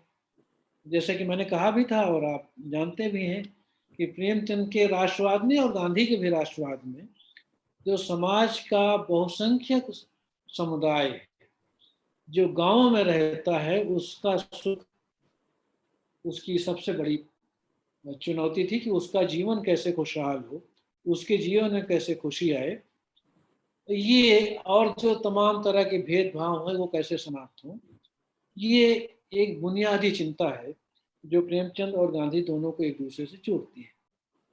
तो लेकिन विकास का जो तरीका हमारे यहाँ अपनाया गया उसमें गांव की चिंता तो नहीं है, उसमें तो चिंता शहर की है। और शहर की भी क्या कहें कि जो महानगर है उनकी चिंता ज़्यादा है। तो सबसे ज़्यादा संपन्न हुए हैं महानगर, फिर उसकी तुलना में जो शहर हैं, फिर छोटे शहर, फिर कस्बे और गांव सबसे नीचे रह गए, जहां भारत की आबादी का सबसे बड़ा हिस्सा रहता है। इसलिए ये राष्ट्रवाद वो राष्ट्रवाद तो नहीं है जिसकी कल्पना प्रेमचंद ने की थी। एक और दूसरी चीज़ जो है जिसका मुझे लगता है जिक्र करना ही चाहिए कि प्रेमचंद का राष्ट्रवाद हो या गांधी का, यहाँ तक कि नेहरू का भी राष्ट्रवाद बड़ा समावेशी राष्ट्रवाद है। इसमें भारतीय समाज के सभी लोगों के लिए जगह है, सभी जाति, धर्म, संप्रदाय, क्षेत्र, भाषा, जितने भी लोग हैं भारत में, उस राष्ट्र के वो सभी बराबर के नागरिक हैं और उनमें किसी तरह का कोई भेदभाव नहीं होना चाहिए। और इसी भावना से आप जानते हैं कि भारतीय संविधान भी बना। इसीलिए भारतीय संविधान कम से कम सिद्धांत में तो ये मानता है कि भारत का हर नागरिक बराबर है, उसका जाति, धर्म, क्षेत्र, भाषा, जेंडर कुछ भी हो, लेकिन सभी बराबर है। लेकिन आज आप देखते हैं कि व्यवहार में ऐसा नहीं हो रहा है। एक खास तरह का राष्ट्रवाद प्रोजेक्ट किया जा रहा है और आरोपित किया जा रहा है। तो ये जो राष्ट्रवाद है ये सर्वसमावेशी राष्ट्रवाद तो नहीं है, और इस राष्ट्रवाद में बहुजन की चिंता भी शायद उस तरह से शामिल नहीं है। इस राष्ट्रवाद के विकास का जो मॉडल है उसके केंद्र में गांव भी नहीं है।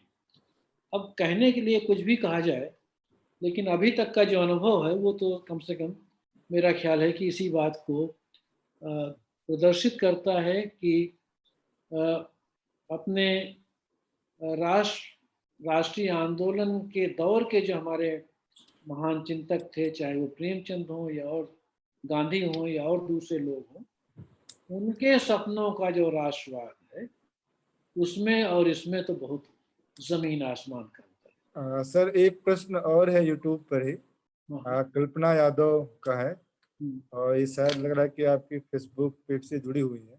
अच्छा। उन्होंने लिखा कि सर आपका व्याख्यान बहुत अच्छा रहा। एक सवाल है जो मेरे समझ में नहीं आ रहा है कि मैंने देशी आधुनिकता के बारे में तो सुना था, लेकिन आपने एक जगह गांधीवादी आधुनिकता की बात कही, जैसा कि मैंने राज कमल प्रकाशन के द्वारा एक पोस्टर पे आपका फोटो सहित लिखा हुआ था कि भारतीय आधुनिकता की कोई भी परिकल्पना गांधी को छोड़कर नहीं की जा सकती। सर जरा इस पर प्रकाश डालिए। नहीं, मेरा ख्याल है कि मैं जो कुछ अभी तक बोल रहा था जी जी में भी ये चीज़ अंतर्निहित है। अगर आप ध्यान दें कि अब जैसे रविन्द्रनाथ ठाकुर ने लिखा है एक जगह कि हमारा इतिहास चाहे जैसा हो, लेकिन वो हमारा ही इतिहास है और उसी के बीच में हमें रहना है, अच्छा है या बुरा है। हम किसी के दूसरे के उधार के इतिहास से तो काम नहीं चला सकते, है ना? तो जो भी है उसको उसी के बीच से लड़ते झगड़ते हमें आगे बढ़ना होगा। तो अगर आप एक आधुनिक भारत की कल्पना करना चाहते हैं या आधुनिक भारत कैसा होना चाहिए उसकी आप कल्पना करना चाहते हैं या उसके बारे में आप सोचना चाहते हैं, तो मुझे ये लगता है कि गांधी को छोड़कर या गांधी ने जो कुछ कहा है या लिखा है उसको छोड़कर आप एक आधुनिक भारत की कल्पना नहीं कर सकते, क्योंकि गांधी जी ने जो प्रश्न उठाए और अपने ढंग से उन प्रश्नों का जो भी उन्होंने जवाब दिया, वो पूरे हुए कि नहीं हुए, किसने क्या किया, वो तो एक लंबी बहस का विषय है। लेकिन वो जो प्रश्न है वो ऐसे प्रश्न हैं जिनको हम छोड़कर भारत के भविष्य की बात नहीं कर सकते। और कुछ ऐसे प्रश्न भी गांधी ने उठाए जिनको तो उस दौर में किसी ने उठाया ही नहीं था। जैसे प्रकृति और पर्यावरण की चिंता का जो प्रश्न है, वो तो अब उठाया जा रहा है, जब हवा इतनी, अब कोरोना की वजह से थोड़ी सी बेहतर हो गई, वो अलग बात है। हवा में इतना प्रदूषण है, पानी प्रदूषित हो गया, हर चीज प्रदूषित हो गई है। और ये लग रहा है कि भाई ये विकास कितना विकास कर रहा है, इस विकास से हमारा विकास कितना हो रहा है और विनाश कितना हो रहा है, इस पर हम नए सिरे से विचार करनी चाहिए। तो कुछ ऐसी चिंताएं भी गांधी ने सामने रखी जिनको उस समय, उस दौर में, भारत तो आप छोड़िए, पश्चिम के भी किसी विद्वान के द्वारा वो चिंताएं उस रूप में उस दौर में नहीं रखी गई थी, जैसे प्रकृति और पर्यावरण का प्रश्न है। एक दूसरा जो प्रश्न है जो मुझे लगता है बहुत ही महत्वपूर्ण है, वो ये है कि मनुष्य के जीवन में सुख की जो परिकल्पना है, उसको क्या केवल भौतिक संसाधनों के अर्जन के साथ ही आप व्याख्यायित करेंगे? इतना पैसा हो जाए, इतनी कार हो जाए, इतना सोना हो जाए, ये हो जाए, वो हो जाए। गांधी ने इस प्रश्न पर, और ये भी शायद उस दौर में इस तरह से सोचने वाले और बहुत कम लोग रहे होंगे, इस पर विचार किया और पाया कि भाई जीवन यापन के लिए तो कुछ बुनियादी जरूरतें होंगी, जिसको गांधी ने कहा भी था कि भाई इस धरती पर मनुष्य की जितनी जरूरत है उतने के लिए पर्याप्त संसाधन है, लेकिन मनुष्य की लालच की जो इच्छा है उसको पूरा करने के संसाधन इस धरती में नहीं है, क्योंकि हमारी लालच और इच्छाएं तो असीमित है। तो इसलिए जो एक जीवन में जो सुख की चाहत है, उसको जो पूंजीवाद और बाजार है वो हमेशा भौतिक उपलब्धियों के साथ जोड़ करके ही दिखाती है और प्रचारित करती है कि भाई अगर कार खरीदी नहीं जाएगी तो कार बनाने वाली फैक्ट्री बंद हो जाएगी। तो उसको ये विज्ञापित करना है लगातार कि अगर आपका जीवन कार विहीन है तो आपका जीवन बेकार है। तो भौतिकता को पूंजीवाद जरूरत से ज्यादा प्रोत्साहित करता है, क्योंकि उसके बिना मार्केट नहीं चलेगा। अगर खरीदा ना जाए तो मार्केट बंद हो जाएगा, तो उत्पादन बंद हो जाएगा। गांधी ने इस बात की ओर ध्यान दिलाया कि बहुत सारी चीजें बिल्कुल जरूरी नहीं है, बेमतलब हम उनको घर में भरते रहते हैं। जैसे कोरोना के दौरान इस समय बहुत सारी चीज़ों का एहसास तमाम लोगों को हो रहा होगा कि 4 कपड़े बहुत हैं, क्या करेंगे आप कपड़े पहन कर कितने ज़्यादा।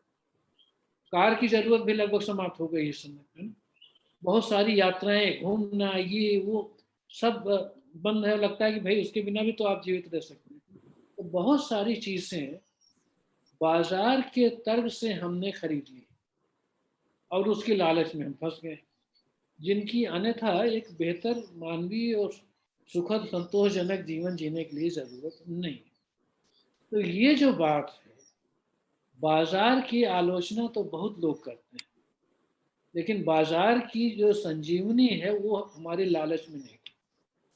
अगर बाजार हमारी लालच को न बढ़ाए तो बाजार आगे नहीं चल सकता। गांधी जी ने बाजार की जड़ पर आक्रमण किया, कुठाराघात किया, मट्ठा डाला कि अगर हम अपनी इच्छाओं को थोड़ा सा कम कर लें तो हमें बाजार के उत्पादों की इतनी ज़रूरत नहीं पड़ेगी। अब कहने की आवश्यकता नहीं है, लेकिन आप समझ सकते हैं कि जो लोग बाजार की आलोचना करते भी हैं आज की तारीख में, वो ये नहीं कहते हैं कि बाजार में ये सारे उत्पादन व्यर्थ हैं। वो ये कहते हैं कि ये सारी चीज़ सबको होनी चाहिए। हर आदमी के पास कार होनी चाहिए तब समानता आएगी, हर आदमी के पास एयर कंडीशनर होना चाहिए तब समानता आएगी, हर आदमी के पास हेलीकॉप्टर होना चाहिए तब समानता आएगी। तो इसके द्वारा, अगर समानता का तर्क आपका ये है, तो इसके द्वारा तो आप बाजार को और बढ़ावा दे रहे हैं कि और ज़्यादा बाजार में बने और लोग खरीदें। और उस प्रक्रिया में प्रकृति पर्यावरण का जो नाश होना है वो। तो ये कुछ बातें एक दो थी जिनको तत्काल आपने कहा तो इसलिए मैंने जिक्र किया कि पूंजीवाद और बाजार का की गांधी ने जो आलोचना की और प्रकृति और पर्यावरण का प्रश्न जिस तरह से गांधी ने उठाया है वो उस तरह से मार्क्सवाद में भी नहीं था। और गांधी भारतीय समाज के प्रवक्ता हैं, इसलिए स्वाभाविक है कि वो पश्चिम के बरक्स भारतीय समाज की चिंताओं को जिस ढंग से मुखर करते हैं उस ढंग से मार्क्स भी उस चिंता को मुखर नहीं कर सकते। इसलिए भारत की आधुनिकता की कोई भी परिकल्पना मुझे लगता है कि गांधी को छोड़कर नहीं की जा सकती। और लोग भी शामिल होंगे, जाहिर सी बात है, उसमें बलाघात सिर्फ ये है कि गांधी को छोड़ करके आप नहीं कर सकते। एक प्रश्न है श्वेता यादव का कि अंग्रेजी शिक्षा द्वारा शिक्षा पर 1 लाख रुपए व्यय करने का आदेश दिया 1893 में। सर मैं पढ़ रहा हूँ, मेरे पास साफ है। अच्छा। सवाल सर, 1813 ईस्वी में अंग्रेजी सरकार द्वारा शिक्षा पर 1 लाख रुपए व्यय करने का आदेश दिया गया और लॉर्ड मैकाले द्वारा यह सिद्ध किया गया कि भारतीय शिक्षा पद्धति पर यह धन व्यय करना निरर्थक है। उसी के परिणाम स्वरूप आज हमारे देश में मॉन्टेसरी स्कूल, इंडियन गार्डन आदि की पद्धति है। तो क्या प्रेमचंद जी के अनुसार हमें यह पद्धति या अपनानी चाहिए या वैदिक काल से चली आ रही गुरुकुल पद्धति को आगे बढ़ाना चाहिए? ये एमए के विद्यार्थी हैं हमारे यहाँ से श्वेता। नहीं, आपके विद्यार्थियों ने जिस तरह के सवाल पूछे उससे मैं बड़ा उत्साहित हूँ। हमारे यहाँ के विद्यार्थी इस तरह के सवाल नहीं पूछते, बहुत अच्छे सवाल हैं। मुझे ये ध्यान आ रहा है और इस पर हरीश त्रिवेदी ने बाकायदा लिखा भी है कि 1936 में लखनऊ में प्रगतिशील लेखक संघ के अधिवेशन में व्याख्यान देने के बाद प्रेमचंद हरिद्वार के पास कोई वो आर्य समाज का कोई विद्यालय था, वहाँ कोई आयोजन था, उसमें चले गए। और अगर प्रेमचंद के लेखक तो उससे हरीश त्रिवेदी ने इस बात का जिक्र किया है, उल्लेख किया है कि जो भारतीय शिक्षा व्यवस्था के जो रूप थे उस समय आर्य समाज, आप जानते हैं, जिसको एंग्लो वैदिक परंपरा कहते थे, वो इस तरह के बहुत सारे आर्य समाज के स्कूल उस दौर में स्थापित हुए थे जो अंग्रेजी स्कूलों के विकल्प के रूप में प्रचारित किए जाते थे। खैर अब तो उनका भी बंटाढार हो गया। लेकिन अगर आप प्रेमचंद की इस बात पर, इस घटना पर ध्यान दें कि 36 में प्रगतिशील लेखक संघ का उनका बड़ा मशहूर भाषण है साहित्य का उद्देश्य, वो देते हैं और उसी के बाद दूसरे दिन वो चले जाते हैं हरिद्वार के पास का, मुझे ठीक से याद नहीं है, तो कोई जगह थी जहाँ पर वो आर्य समाज का जो विद्यालय था उसका कोई आयोजन था। यानी जो अंग्रेजी शिक्षा व्यवस्था के विकल्प के रूप में जो चीज़ उभर रही थी उस समय, जिसमें आर्य समाज की बड़ी भूमिका थी, प्रेमचंद की नज़र उधर थी। और इस पर प्रेमचंद ने बहुत कुछ लिखा है कि जो पश्चिमी शिक्षा व्यवस्था है जो अंग्रेजी शासन ने हमारे यहाँ शुरू की, उसके बहुत ज़्यादा प्रेमचंद हिमायती नहीं थे। उसको बहुत ज़्यादा मुंह लगाने वाले वो नहीं थे। उनकी कोशिश थी, जैसे आर्य समाज की एक कोशिश थी कि एक अपना शिक्षा का एक अपना भारतीय रूप विकसित किया जाए जिसको अपने ढंग से उस दौर में आर्य समाज शायद उत्तर भारत में सबसे ज़्यादा बड़े पैमाने पर कर रही थी। इसलिए प्रेमचंद का उधर ध्यान गया कि क्या ये भारतीय शिक्षा परंपरा के विकास के रूप में आर्य समाज इस तरह की पढ़ाई लिखाई और विद्यालय बना रहा है, उसको पश्चिमी शिक्षा और विद्यालय के विकल्प के रूप में लिया जा सकता है या उसको कैसे बढ़ाया जाए। तो ये नहीं कि प्रेमचंद के पास कोई अंतिम ब्लूप्रिंट था, लेकिन प्रेमचंद के लेखन को पढ़ने से ये बात आपको ज़रूर समझ में आ जाएगी कि वो पश्चिमी ढंग की शिक्षा के विकल्प की तलाश में तो थे। यानी पश्चिमी शिक्षा का जो तरीका था, स्कूल जिस तरीके थे उनके होते थे, उसको वो बहुत पसंद नहीं करते थे। और ये दोनों स्तरों पर आप देख सकते हैं।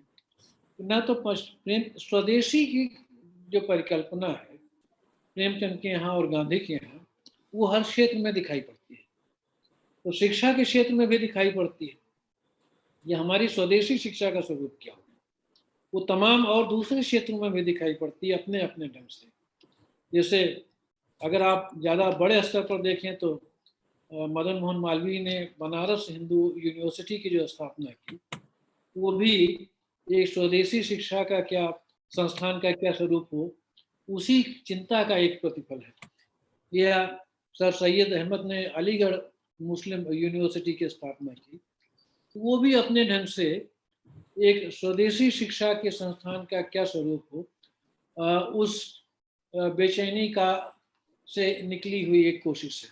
अब वो कितनी सफल रही, उनकी क्या कमियां रह गई, वो तो एक अलग चिंता का विषय है। लेकिन स्वदेशी शिक्षा को लेकर के प्रेमचंद के यहाँ भी, गांधी के यहाँ भी और दूसरे लोगों के यहाँ उस दौर में बराबर चिंता है। वो उन्होंने पश्चिमी शिक्षा और पश्चिमी विद्यालयों स्कूलों को उस तरह से आंख मूंद करके स्वीकार नहीं किया, या ये नहीं मान लिया कि अब कोई विकल्प नहीं है इसी को स्वीकार करने के सिवा, वो विकल्प की कोशिश में लगे रहे। इसी तरह से आप अदालतों और न्यायालयों को लेकर के आप देखिए कि प्रेमचंद ने अदालतों की तो बहुत ज़्यादा आलोचना की। पश्चिम के द्वारा स्थापित कोर्ट्स और अदालत को तो उन्होंने, और वकीलों को भी उन्होंने बिल्कुल उनको पसंद नहीं थे, और उसके विकल्प के रूप में वो अपनी जो पुरानी पंचायत व्यवस्था है उसको आगे बढ़ाने की वो बात करते थे। तो कहने का मतलब ये कि वो दौर ऐसा है जहाँ प्रेमचंद और दूसरे लोगों का भी आप नाम ले सकते हैं, वो अपना एक भारतीय विकल्प तलाशने का प्रयास करते हैं, चाहे वो पश्चिम की शिक्षा हो या पश्चिम की न्याय व्यवस्था। अभी उस तरह से उन्होंने सरेंडर नहीं किया है, आप समर्पण नहीं कर दिया है जैसा कि आज के दौर में दिखाई पड़ता है। वहाँ वो चिंता है। सर एक प्रश्न है विदुषी अमेटा का, ये इस कार्यशाला में प्रतिभागी हैं। इन्होंने मतलब लिखा है कि बहुत ही गंभीरता से आपने सुंदर विवेचन किया सर, आपका बहुत बहुत धन्यवाद। क्या प्रेमचंद का राष्ट्रवाद व्यक्तिवाद के सहयोग से निर्मित होता है? नहीं नहीं, असल में व्यक्तिवाद तो पूंजीवाद की विशेषता है ना। जब औद्योगिकरण होगा, औद्योगिक व्यवसाय होगा, और जो सामाजिक सामुदायिक जीवन है जब वो विघटित होगा, जैसे जो गांवों का जो जीवन है उसमें व्यक्ति उस तरह से प्रमुख नहीं है, उसमें परिवार प्रमुख है, समुदाय प्रमुख है, और व्यक्ति का हित उसके अधीन है ना। इसलिए एक खास तरह की सामुदायिकता या भाईचारा है, एक जमाने तक होता था, अब तो खैर वो भी टूट रहा है या टूट गया। व्यक्तिवाद का संबंध एक तरह से पूंजीवाद के साथ जोड़ा जाता है कि जहां व्यक्ति केवल अपने हित की, अपने स्वार्थ की चिंता करता है, और अपने स्वार्थ और अपने खुशी के लिए ही वो सब कुछ करता है, जिसकी प्रेमचंद ने बहुत ज्यादा आलोचना की। इस प्रसंग में 20 उदाहरण में आपको सुना सकता हूँ कि ये पश्चिमी सभ्यता तो स्वार्थ की सभ्यता है, केवल व्यक्ति का हित इनके लिए खास है, यहाँ तक कि घर परिवार भी इनके लिए कोई मायने नहीं रखता, अपने स्वार्थ के लिए, अपनी खुशी के लिए कुछ भी कर सकते हैं, वगैरह वगैरह। त्याग करुणा वगैरह इनके अंदर है नहीं, दूसरे के हित की कोई परवाह इनको नहीं। ये सारी चीज़ें उस दौर में हैं, प्रेमचंद के यहाँ हैं और दूसरे लोगों के यहाँ भी खोजी जा सकती हैं। तो प्रेमचंद उस तरह के व्यक्तिवाद के हिमायती नहीं है जिस तरह के व्यक्तिवाद पश्चिम में पूंजीवाद के साथ फला फूला और अब अपने यहाँ भी दिखाई पड़ता है। एक प्रश्न सर यूट्यूब पे है, प्रियंका यादव का। हम्म, ये भी हमारे यहाँ की छात्रा हैं। हम्म, इन्होंने पूछा है कि सर 28 तारीख के दैनिक जागरण अखबार में हम्म, प्रेमचंद गोयनका जी का एक लेख प्रकाशित हुआ था, हम्म, जिसमें उन्होंने प्रेमचंद को तुलसी से जोड़ते हुए कहा था कि उन्हीं की परंपरा के लेखक हैं, हम्म, जबकि इससे पहले हम लोगों ने जो किताबें पढ़ी हैं उसमें प्रेमचंद को कबीर से जोड़ा जाता था। हम्म। इस पर आप क्या कहेंगे? अब अ, देखिए, अब कई मामलों में तो वैसे किसी को किसी से के साथ जोड़ना एक सीमा के बाद बहुत उसकी बहुत सार्थकता नहीं बचती है। और कई किसी भी लेखक के कई आयाम हो सकते हैं जो पूर्ववर्ती रचनाकारों के किसी एक पक्ष से जुड़ भी सकते हैं। लेकिन जैसे कुछ चीज़ें तो ऐसी हैं जो प्रेमचंद को कबीर से ज़्यादा सीधे से जोड़ती हैं। जैसे जिनमें दो चीज़ें मुझे लगता है बहुत खास हैं। एक तो जाति की आलोचना, जाति के आधार पर होने वाले भेदभाव की आलोचना।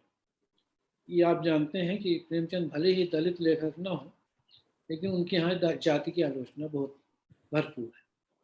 अब कुछ लोग उसको उस रूप में न माने, वो एक अलग प्रश्न है। लेकिन अपने समय में जाति से जुड़े हुए भेदभाव की जितनी तीखी आलोचना प्रेमचंद ने की है, उस दौर में हिंदी में शायद कोई दूसरा लेखक खोजना मुश्किल होगा जिसने जाति की वैसी तीखी आलोचना की हो जैसी प्रेमचंद ने की। दूसरी तो ये चीज़ प्रेमचंद को कबीर से जोड़ती है, मुझे लगता है। दूसरी चीज़ ये जो धार्मिक भेदभाव है या सांप्रदायिक भेदभाव है, धर्म को लेकर के होने वाले जो झगड़े और वैमनस्य और राजनीति है, अगर आप प्रेमचंद के समूचे लेखन को देखिए तो गांधी की तरह प्रेमचंद के लेखन का एक बड़ा केंद्रीय विषय ये है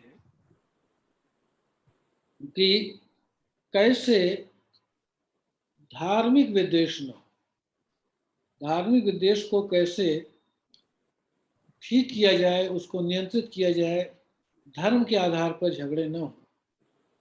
ये प्रेमचंद के लेखन का एक बहुत महत्वपूर्ण हिस्सा है। तो धर्म के आधार पर किसी भी प्रकार के विद्वेष या संघर्ष को प्रेमचंद व्यर्थ मानते हैं और उसकी तुलना में वो राष्ट्र के लिए, राष्ट्र की मुक्ति के लिए किए जाने वाले संघर्ष को, आंदोलन को बेहतर मानते हैं। प्रेमचंद ने लिखा है इस बात को कि अगर चुनना ही हो तो राष्ट्र की मुक्ति के लिए, स्वाधीनता के मुक्ति के लिए किया जाने वाला संघर्ष धार्मिक या सांप्रदायिक आधार पर होने वाले विद्वेष या भड़काए जाने वाले विद्वेष से बहुत बेहतर है। अगर संघर्ष करना ही है तो राष्ट्र के लिए कीजिए। धर्म के आधार पर आप परस्पर एक दूसरे से लड़कर उपनिवेशवाद को मजबूत करते हैं और उससे भारतीय समाज का कोई भला नहीं होता। ये चीज़ भी प्रेमचंद को कबीर से जोड़ती है। हाँ, अब एक चीज़ मुझे लगता है फिर वो प्रेमचंद क्या वो सभी के यहाँ आपको मिलेगी, मैत्री शरण गुप्त से लेके या कबीर के यहाँ भी मिलेगी, जो परिवार नाम की संस्था है, परिवार का महत्व जो है, मुझे लगता है भारतीय लेखकों में सभी के यहाँ है। कबीर भी गृहस्थ थे, आप जानते हैं, तो कोई साधी सन्यासी नहीं थे, विवाह हुआ था तो गृहस्थ थे कबीर। जबकि इसका उल्टा जो है तुलसी गृहस्थ नहीं थे। ये मजा है, मजेदार चीज़ ये। लेकिन तुलसी की रचनाओं में और खासतौर से रामचरितमानस में वो एक तरह से परिवार की संस्था का ही महिमा मंडन है। राम के रूप में, राम लक्ष्मण के रूप में, सीता के रूप में परिवार के संबंधों का ही तो आख्यान है रामचरितमानस, है ना। और उसके आदर्शों की प्रतिष्ठा है। कबीर भी गृहस्थ थे तो परिवार उनके लिए भी वहाँ भी महत्वपूर्ण है। और प्रेमचंद के यहाँ भी परिवार का महत्व बहुत है। यहाँ तक कि मुझे याद आ रहा है कि प्रेमचंद की एक कहानी है अलगोजा, जिस कहानी में प्रेमचंद ने संयुक्त परिवार के विघटित होने को सही नहीं माना है। अब इसके लिए आप प्रेमचंद की आलोचना कर सकते हैं कि बात ठीक नहीं है, लेकिन प्रेमचंद को लगता है, कम से कम अलगोजा कहानी को अगर मैं ध्यान में रखूं, कि संयुक्त परिवार का विघटित होना कोई बहुत अच्छी चीज नहीं है। मैं कहना ये चाहता हूँ कि परिवार को लेकर के जो लगाव है वो भारत के मध्यकाल के और आधुनिक युग के भी ज्यादातर लेखकों में एक लंबे समय तक रहा है। बाद में जरूर फिर स्त्री विमर्श वगैरह के प्रभाव से या आधुनिक दौर में आप कह सकते हैं कि परिवार से भी आगे बढ़कर या परिवार की भूमिका की आलोचना करते हुए भी लेखन अब आपको दिखाई पड़ रहा है। लेकिन प्रेमचंद के समय तक परिवार एक बहुत ही महत्वपूर्ण इकाई है, आदर्श है, जिसके खिलाफ न तो प्रेमचंद है, न तो कबीर है और न तो तुलसीदास है। तो ये एक, अगर आप उस तरह से जोड़ना ही चाहें तो आप ये जोड़ सकते हैं कि भाई परिवार को लेकर के एक सूत्र ऐसा है जो प्रेमचंद, तुलसीदास और कबीर सभी को जोड़ देता है। अब ये अलग बात है कि परिवार के अंदर क्या हो, कैसे हो, उसको लेकर के भी तमाम मतभेद या अलग अलग समझ हो सकती है, लेकिन मुख्य रूप से अगर कबीर और तुलसी में से किसी एक को ही चुनने की बात हो प्रेमचंद से जोड़ने के लिए, तो ठीक है, मुझे तो लगता है कि फिर तो कबीर ही ज्यादा नजदीक पड़ेंगे प्रेमचंद के, तुलसी उतने नजदीक शायद नहीं पड़ेंगे। सर एक सवाल सुरेखा का है, सवाल नहीं है, जिज्ञासा है। ये भी हमारे यहाँ के एमए की छात्रा हैं। उन्होंने पूछा है कि सर प्रेमचंद पे जितने भी शोध कार्य हुए हैं प्रायः उनके कथा साहित्य पे ज्यादा हुए हैं, उनके वैचारिक लेखन पे बहुत कम हुए हैं। खासकर जैसा कि आज का आपका व्याख्यान रहा, ये तो इस तरह से तो हम लोगों के सामने पहली बार इस तरह की बहस और जिक्र थी। सर क्या इस तरह के कोई काम हुए हैं, जरा उसके बारे में बताने की बात। अब कुछ काम तो हुए हैं, लेकिन अब वो कितने अच्छे हुए हैं एक ही अलग सवाल है।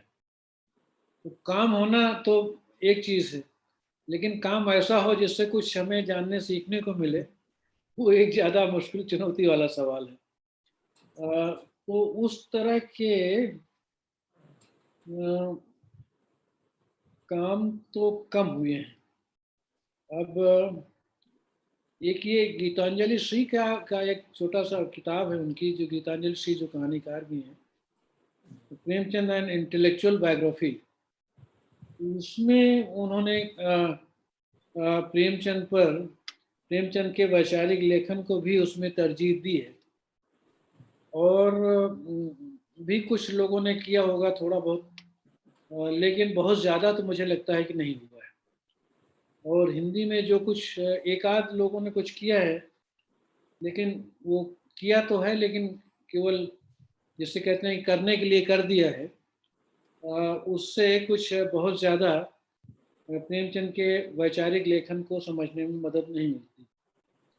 लेकिन तो इसलिए मुझे लगता है कि प्रेमचंद का जो वैचारिक और लेखन है, यहाँ तक कि उनके जो पत्र हैं, जो तमाम लोगों को उन्होंने चिट्ठियाँ लिखी हैं, उसमें भी बहुत महत्वपूर्ण और काम की बातें हैं। उस सबको और लेकर के अभी भी एक ज़्यादा अच्छे काम की संभावना बची हुई है।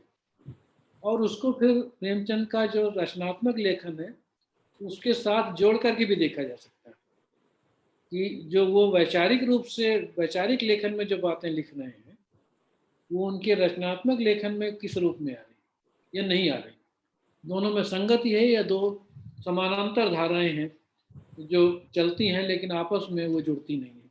तो इस उद्देश्य से भी विचार किया जा सकता है और किया जाना चाहिए कि प्रेमचंद के वैचारिक लेखन में और उनके रचनात्मक लेखन में क्या संबंध है। वो भी एक क्षेत्र है अध्ययन का या शोध का, और उस पर भी मेरे जानकारी में बहुत ज़्यादा काम नहीं हुआ है। किताबें तो बहुत हैं, रामविलास जी की किताब मशहूर है और लोगों की किताबें हैं, लेकिन इस नज़रिए से जिसे आप कहें कि गुणवत्तापूर्ण कार्य ज़्यादा नहीं हुए।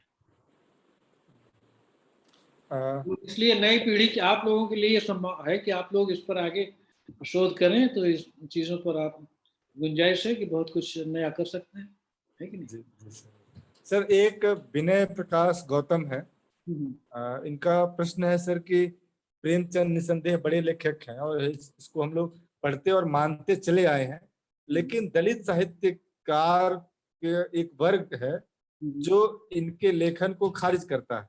हम्म। इस पर थोड़ा सा सर आप प्रकाश डालिए। अब देखिए, कुछ बातें ऐसी होती हैं कि जिसमें आप किसी को सहमत नहीं कर सकते। मैं लाख कोशिश करूं कि भाई ये ऐसे है, लेकिन अगर किसी के विचार बन गए तो वो हैं, उसको आप बदल नहीं सकते हैं, है ना? तो ये कहना मुझे लगता है कि बहुत ठीक नहीं है कि भक्त किसी एक विचारधारा के ही होते हैं।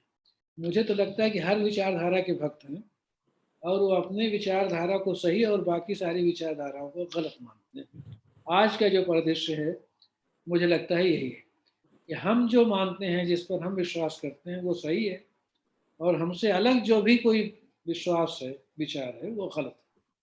तो ये जो परिदृश्य है आज का हमारे समय का, उसमें संवाद की संभावना समाप्त होगी। संवाद का मतलब, या सार्थक संवाद की सार्थकता तभी होती है जब हम ये मान के चलें कि कुछ बातें हमें सही मालूम होंगी, लेकिन कुछ बातें हमें सही नहीं मालूम होंगी, और दूसरा उस पर, उससे दूसरे से संवाद होगा, तो उससे करने का मौका मिलेगा और ये समझ में आएगा कि भाई यहाँ पर मैं जो सोच रहा था वो ठीक नहीं था, और इस तरह से मेरा विकास होगा। तो बौद्धिक विकास के लिए तो ये हमेशा आवश्यक रहा है, कभी भी, कि आप ये मान के चलें कि आपने अंतिम रूप से कोई भी बात नहीं सोची है। जो कुछ भी आपने सोचा लिखा है, उसकी भी सीमा है, और दूसरों के विचारों से आप उस सीमा को थोड़ा सा और आगे ठेल सकते हैं, अपने ज्ञान को और बेहतर बना सकते हैं। तो ये चीज़ जो एक ज़माने तक थी, या बौद्धिक चिंतन में, रचनात्मक लेखन में जो अभी भी होनी चाहिए, वो शायद अब उस तरह से नहीं है। इसलिए अब संतुष्ट कर पाना तो मुश्किल है, लेकिन इस बात पर लोगों ने लिखा है, नामवर जी ने भी लिखा है कि भाई अब ये कोई कहने की ज़रूरत तो है नहीं कि प्रेमचंद एक दलित लेखक नहीं है। वो ऐसी सच्चाई है जिसको हर आदमी जानता है। और प्रेमचंद जिस जमाने में लिख रहे थे, उस समय तो मराठी में भी दलित लेखन नहीं था। अंबेडकर अभी अभी आए हुए थे, 1930 के बाद ही उनका एक तरह से प्रभाव शुरू होता है, और जिसका प्रभाव, उस पर लोगों ने कुछ काम किया है कि भाई प्रेमचंद के लेखन पर अंबेडकर का प्रभाव कैसे हुआ, या किस सीमा तक हुआ। तो खैर वो एक दूसरा प्रश्न है, लेकिन समस्या यही है कि अगर आप समय के अंतराल को भुलाकर इस ढंग से प्रेमचंद पर विचार करें कि जैसे प्रेमचंद आज लिख रहे हैं, तब फिर वो सारी बातें आपकी बहुत जायज़ हो जाएंगी कि भाई दलित लेखन के बाद प्रेमचंद ने ऐसा क्यों लिखा। लेकिन सोचने की बात यह है कि उस समय तक ये सारी बातें हैं नहीं कहीं उस तरह से। भाई थोड़ा बहुत कहीं पर हैं भाई, और वो भी एक तरह से महाराष्ट्र में है, तो आप कह सकते हैं कि भाई अंबेडकर आ चुके हैं, उससे पहले तो ज्योतिबा फुले आ चुके हैं, लेकिन अभी भी भारतीय समाज में, या भारतीय समाज के पॉलिटिकल कल्चरल डिस्कोर्स में, वो प्रभाव बहुत ही सीमित है। अब वो धीरे धीरे फैल रहा। अब आप सोचिए कि हमारे यहाँ हिंदी में दलित लेखन कब आया? मराठी के बाद, इतने दिनों बाद आया है ना? जब अब की कहते हैं कि मराठी में लगभग अब दलित लेखन खत्म हो गया उस तरह से, तब आपके यहाँ दलित लेखन शुरू हुआ है। इसलिए स्वाभाविक है कि बहुत सारी चीजें प्रेमचंद की यहाँ ऐसी होंगी जो दलित चिंतन के दृष्टि से सही ना हो, तो उसको स्वीकार करने में क्या हर्ज है? क्यों हम ये मान के चलें, या आज हम जो सोचते हैं हम ये क्यों मान लें कि हम जो कुछ सोच रहे हैं वो सब कुछ सही होगा। आज से 50 साल बाद जो लोग आएंगे उनको हमारी कमियां दिखाई पड़ेंगी। तो बहुत सारी कमियां तो समय के साथ बाद में दिखाई पड़ती हैं। अपने समय में हर आदमी बहुत बुद्धिमान होता है, अपने को मानता है। तो प्रेमचंद के समय के हिसाब से आप देखेंगे तो बहुत सारी चीज़ें आपको उतनी अटपटी नहीं लगेंगी, लेकिन आज के आलोक में देखेंगे तो बहुत सारी चीज़ें, दलित दृष्टि से आप देखेंगे तो प्रेमचंद के यहाँ भी आपको लगेगा कि नहीं भाई ये ठीक नहीं है, तो उसकी आलोचना करनी चाहिए, उसमें कोई हर्ष नहीं। लेकिन अगर आप ये मान लें कि प्रेमचंद दलित विरोधी लेखक थे तो वो मेरी समझ से गलत है। आप उनको दलित लेखक भले ही ना कहें, वो थे भी नहीं, लेकिन आप उनको एक दलित हितैषी लेखक तो जरूर ही कह सकते। दलितों के विरोधी तुम नहीं थे, मुझे जो लगता है, अपने समय की सीमा के साथ, और हर आदमी के समय की सीमा होती है। इसी तरह से दूसरी चीज है, उसको भी 2 वाक्यों में पूरा करें। अगर नारीवाद की दृष्टि से देखें आप, तो प्रेमचंद के यहाँ बहुत सारी चीजें ऐसी मिल जाएंगी जिसको आप स्त्री विमर्श की दृष्टि से कहेंगे कि ठीक नहीं है। बिल्कुल आलोचना होनी चाहिए, क्यों नहीं होनी चाहिए, किसी की भी होनी चाहिए। लेकिन अगर आप उस समय को देखेंगे जिस समय प्रेमचंद लिख रहे थे, तो वहाँ आपको लगेगा नहीं, बहुत सारी ऐसी चीजें भी प्रेमचंद ने लिखी हैं वो उस दौर के स्त्री विषयक चिंतन के हिसाब से अपने समय से आगे किए, और दूसरे लोग वो भी नहीं लिख पा रहे थे जो स्त्रियों के बारे में। तो इसलिए मैं कह रहा हूँ कि चाहे वो दलित चिंतन का मुद्दा हो, या दलित दृष्टि हो, या स्त्री दृष्टि हो, जरूर विचार करना चाहिए। और जहाँ पर प्रेमचंद हो या कोई भी हो, बड़ा से बड़ा लेखक की विचारक क्यों, अम्बेडकर ही क्यों ना, जहाँ पर हमें ये बात लगे कि भाई ये चीज़ नहीं सही है, उसकी आलोचना भी करनी चाहिए। लेकिन ये भी देखना चाहिए कि उनके समय में और हमारे समय में इतना अंतराल है। हम उनको आज का बना करके उनकी आलोचना करेंगे तो उनके साथ न्याय नहीं करेंगे।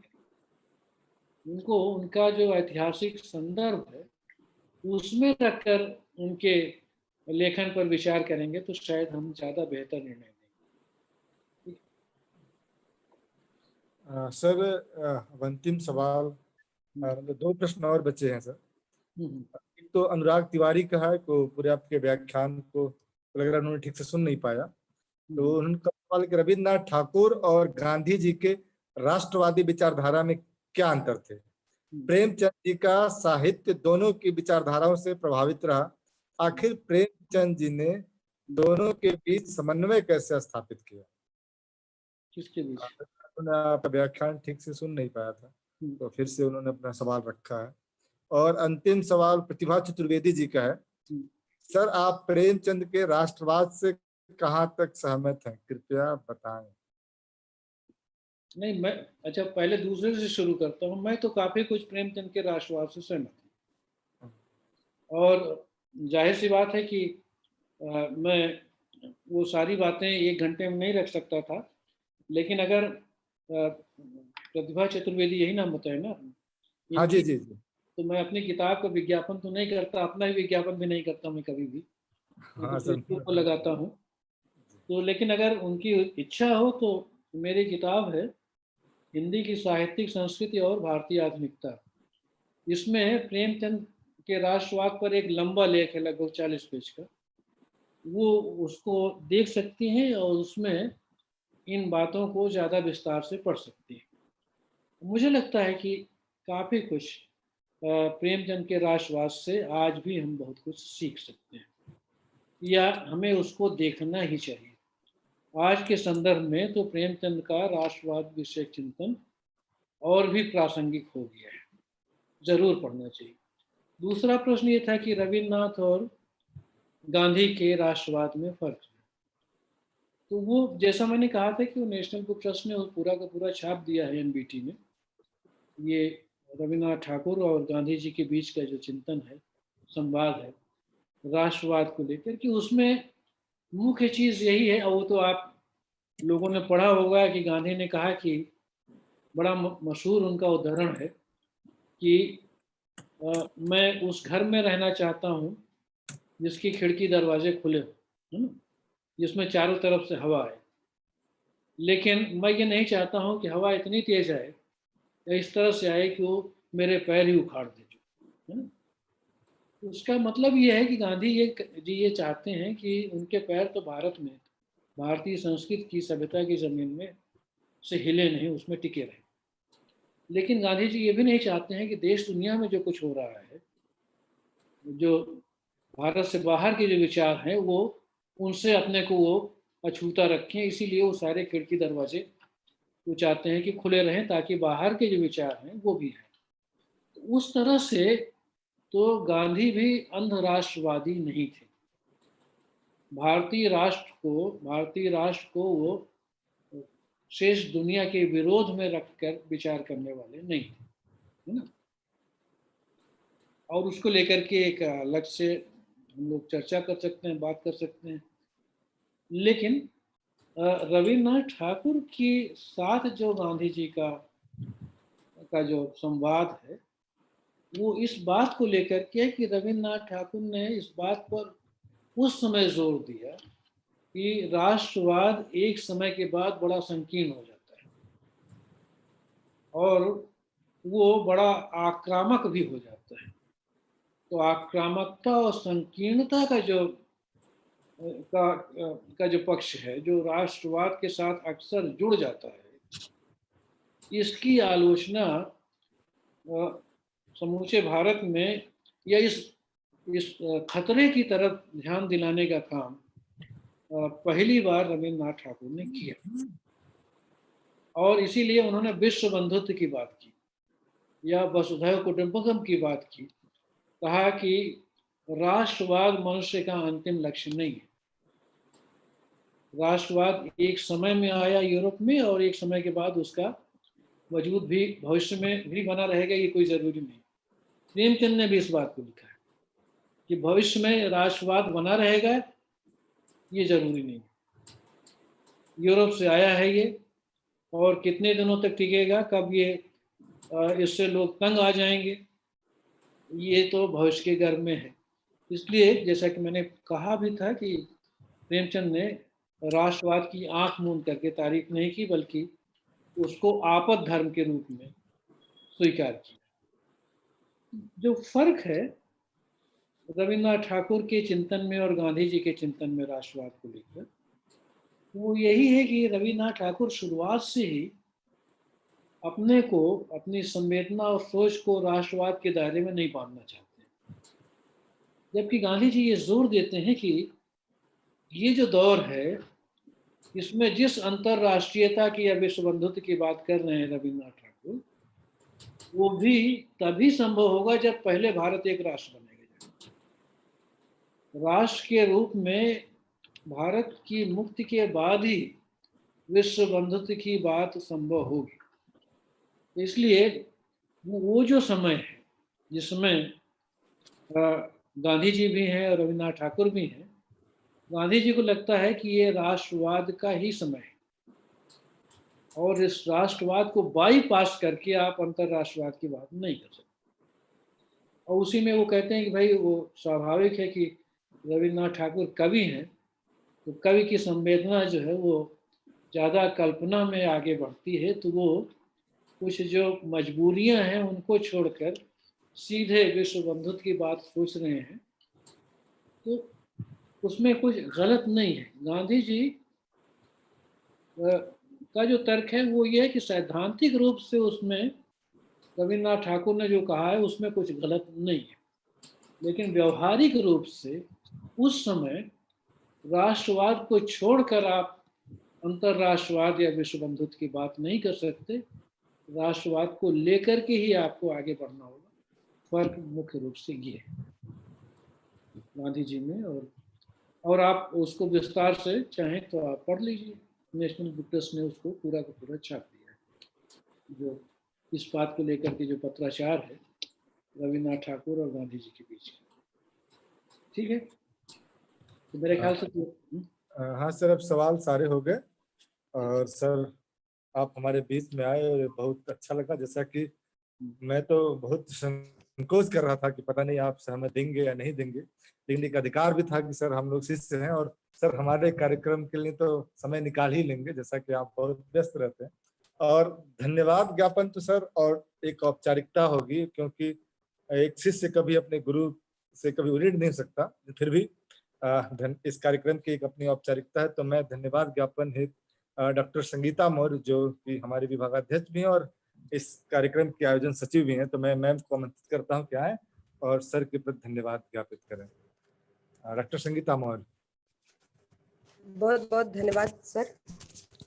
सर्वप्रथम राजकीय महिला स्नातकोत्तर महाविद्यालय और प्रेमचंद साहित्य संस्थान के तत्वाधान में आयोजित प्रेमचंद को कैसे पढ़ें वेबिनार श्रृंखला का आज 15वें दिन के दूसरे सत्र के वक्ता प्रोफेसर राजकुमार सर, जिनके बारे में जितना कहा जाए उतना ही कम है। निरंजन सर ने बताया कि सर जितना हिंदी पर अधिकार रखते हैं उतना ही अंग्रेजी पर भी, यह बात एकदम सत्य है। और यह हम लोगों के लिए खुशी और गर्व की बात इसलिए भी है कि सर की धर्मपत्नी अर्चना मैम, आदरणीय अर्चना मैम भी अंग्रेजी विभाग, बीएचयू के ही अंग्रेजी विभाग से हैं। तो निश्चित ही इस तौर पे भी हम लोग कह सकते हैं कि सर का जितना हिंदी पर अधिकार है उतना ही अंग्रेजी पर भी है। और सर से मेरी पहली मुलाकात मेरे पीएचडी के जो मेरा शीर्षक है उसी के संदर्भ में लेकर हुई थी। और मैं बीएचयू की छात्रा रही हूँ, तो निश्चित ही मैं सर से पढ़ी तो नहीं हूँ कक्षाओं में, लेकिन हम लोग जब थे तब सर शायद नहीं थे और उसके बाद ही सर का आगमन हुआ। तो मैं नियमित रूप से सर से पढ़ी तो नहीं हूँ, लेकिन मैं बीएचयू का एक अभिन्न अंग होने के कारण और यह एक संयोग ही है कि सर के दोनों जो शोधार्थी हैं अशोक और पूजा, वो मेरे कक्षा में हम साथ ही पढ़ते थे और इस नाते भी जो भी सर की खूबियां हैं, जो भी सर का ज्ञान है, वह हम लोगों तक उन लोगों के माध्यम छन कर आता जरूर था। और इस क्रम में मैं जानती हूँ कि सर का लोक साहित्य पर बहुत गहरा काम है और सर मैम के साथ मिलकर इस पर बहुत सारी संगोष्ठियाँ और कार्यशालाएं भी आयोजित करते रहे हैं और उसकी प्रत्यक्षदर्शी मैं भी रही हूँ। और सर को सुनने का मौका मुझे पिछली बार रिफ्रेशर कोर्स के दौरान भी मिला। उसमें सर ने अपनी बात रखते हुए हम लोगों को बताया कि कैसे हमारी जो लोक परंपराएं हैं वह उस पे हम लोग ध्यान नहीं दे रहे हैं, उस पे भी हम लोगों को ध्यान देने की जरूरत है। और उसी कड़ी में सर ने एक बहुत महत्वपूर्ण बात बताई कि जो ये कैसेट है, अब मैं उससे पहले शायद सोच भी नहीं पाती थी कि कैसेट की जो परंपरा विलुप्त हो जा रही है और उस तरफ भी हम लोगों को ध्यान ले जाने की जरूरत है।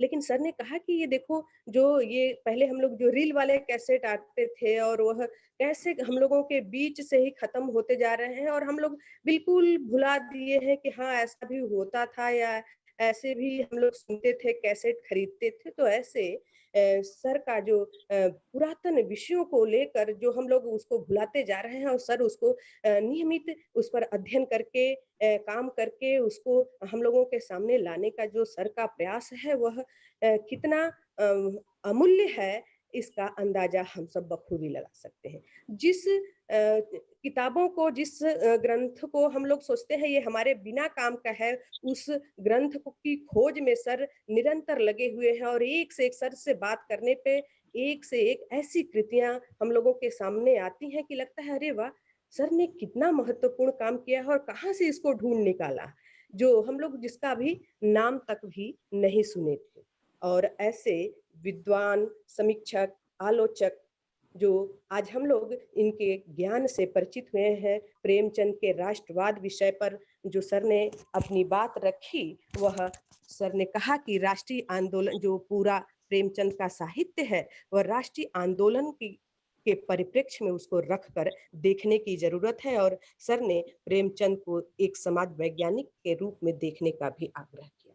और सर ने बताया कि जो पश्चिम का राष्ट्रवाद है और भारत का राष्ट्रवाद है, दोनों अलग है, और हम लोग मान लेते हैं कि जो भी पश्चिम की चीजें हैं वही अच्छी है और जो हमारी चीजें हैं वह निकृष्ट है। और सर ने इसी ओर हम लोगों को मार्गदर्शन किया कि जो पश्चिम की है वही चीजें अच्छी नहीं है, बल्कि जो भारत का राष्ट्रवाद है उसको आज समझने की जरूरत है। उन्होंने भारत के राष्ट्रवाद पे बात करते हुए बताया कि दीन दुखियों के शोषण से मुक्ति ही भारत के जो राष्ट्रवाद की कल्पना है उसमें हो सकती है। और ऐसे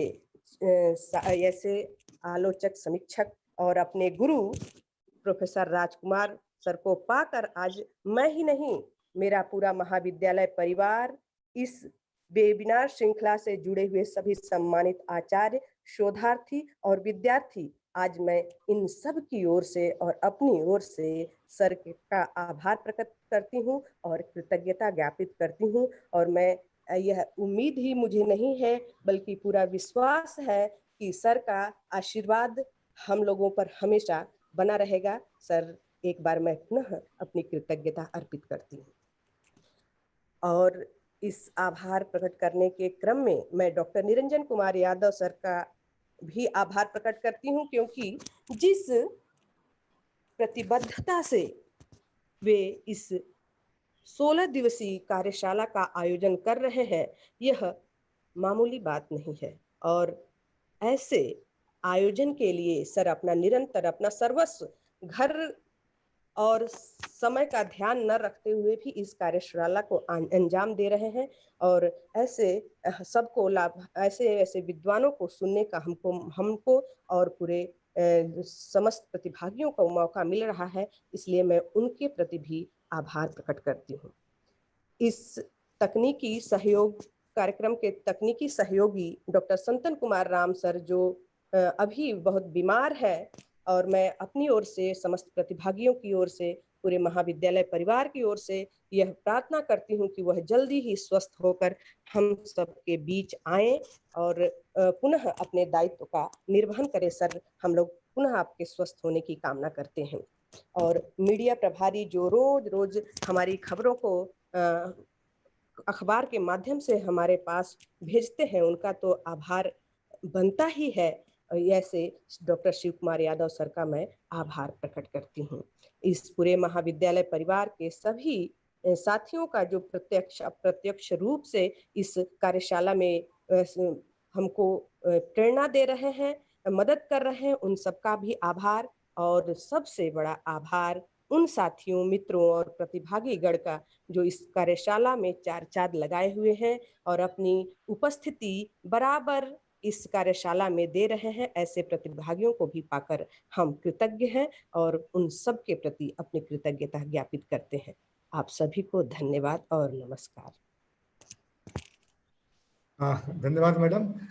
मैं सर से निवेदन करता हूँ सर, और इसी पे बहुत अच्छा लगा हमें भी। जी सर, प्रणाम सर। प्रणाम सर। अब इस कार्यक्रम को यहीं पे आज समापन की घोषणा की जाती है और आप सब पुनः कल 10 बजे इसी मंच पर आमंत्रित होंगे, क्योंकि कल इस कार्यक्रम का समापन है। और तो आप सब आमंत्रित रहिए। और कल हम लोगों के बीच में रोहिणी अग्रवाल, जो हिंदी आलोचना की बहुत बड़ी शख्सियत है, हम लोग उनको सुनेंगे। और उसके साथ ही साथ प्रोफेसर गजेंद्र पाठक सर को, जो कि बहुआयामी व्यक्तित्व के धनी है, उनका अध्ययन और चिंतन का दायरा बहुत विस्तृत है, तो हम लोग उनको भी सुनेंगे। और अंत में प्रोफेसर सदानंद शाही जी को भी सुनेंगे। आप सबको सुनने के लिए आप पुनः कल सादर आमंत्रित हैं। इसी के साथ सबका आभार और धन्यवाद।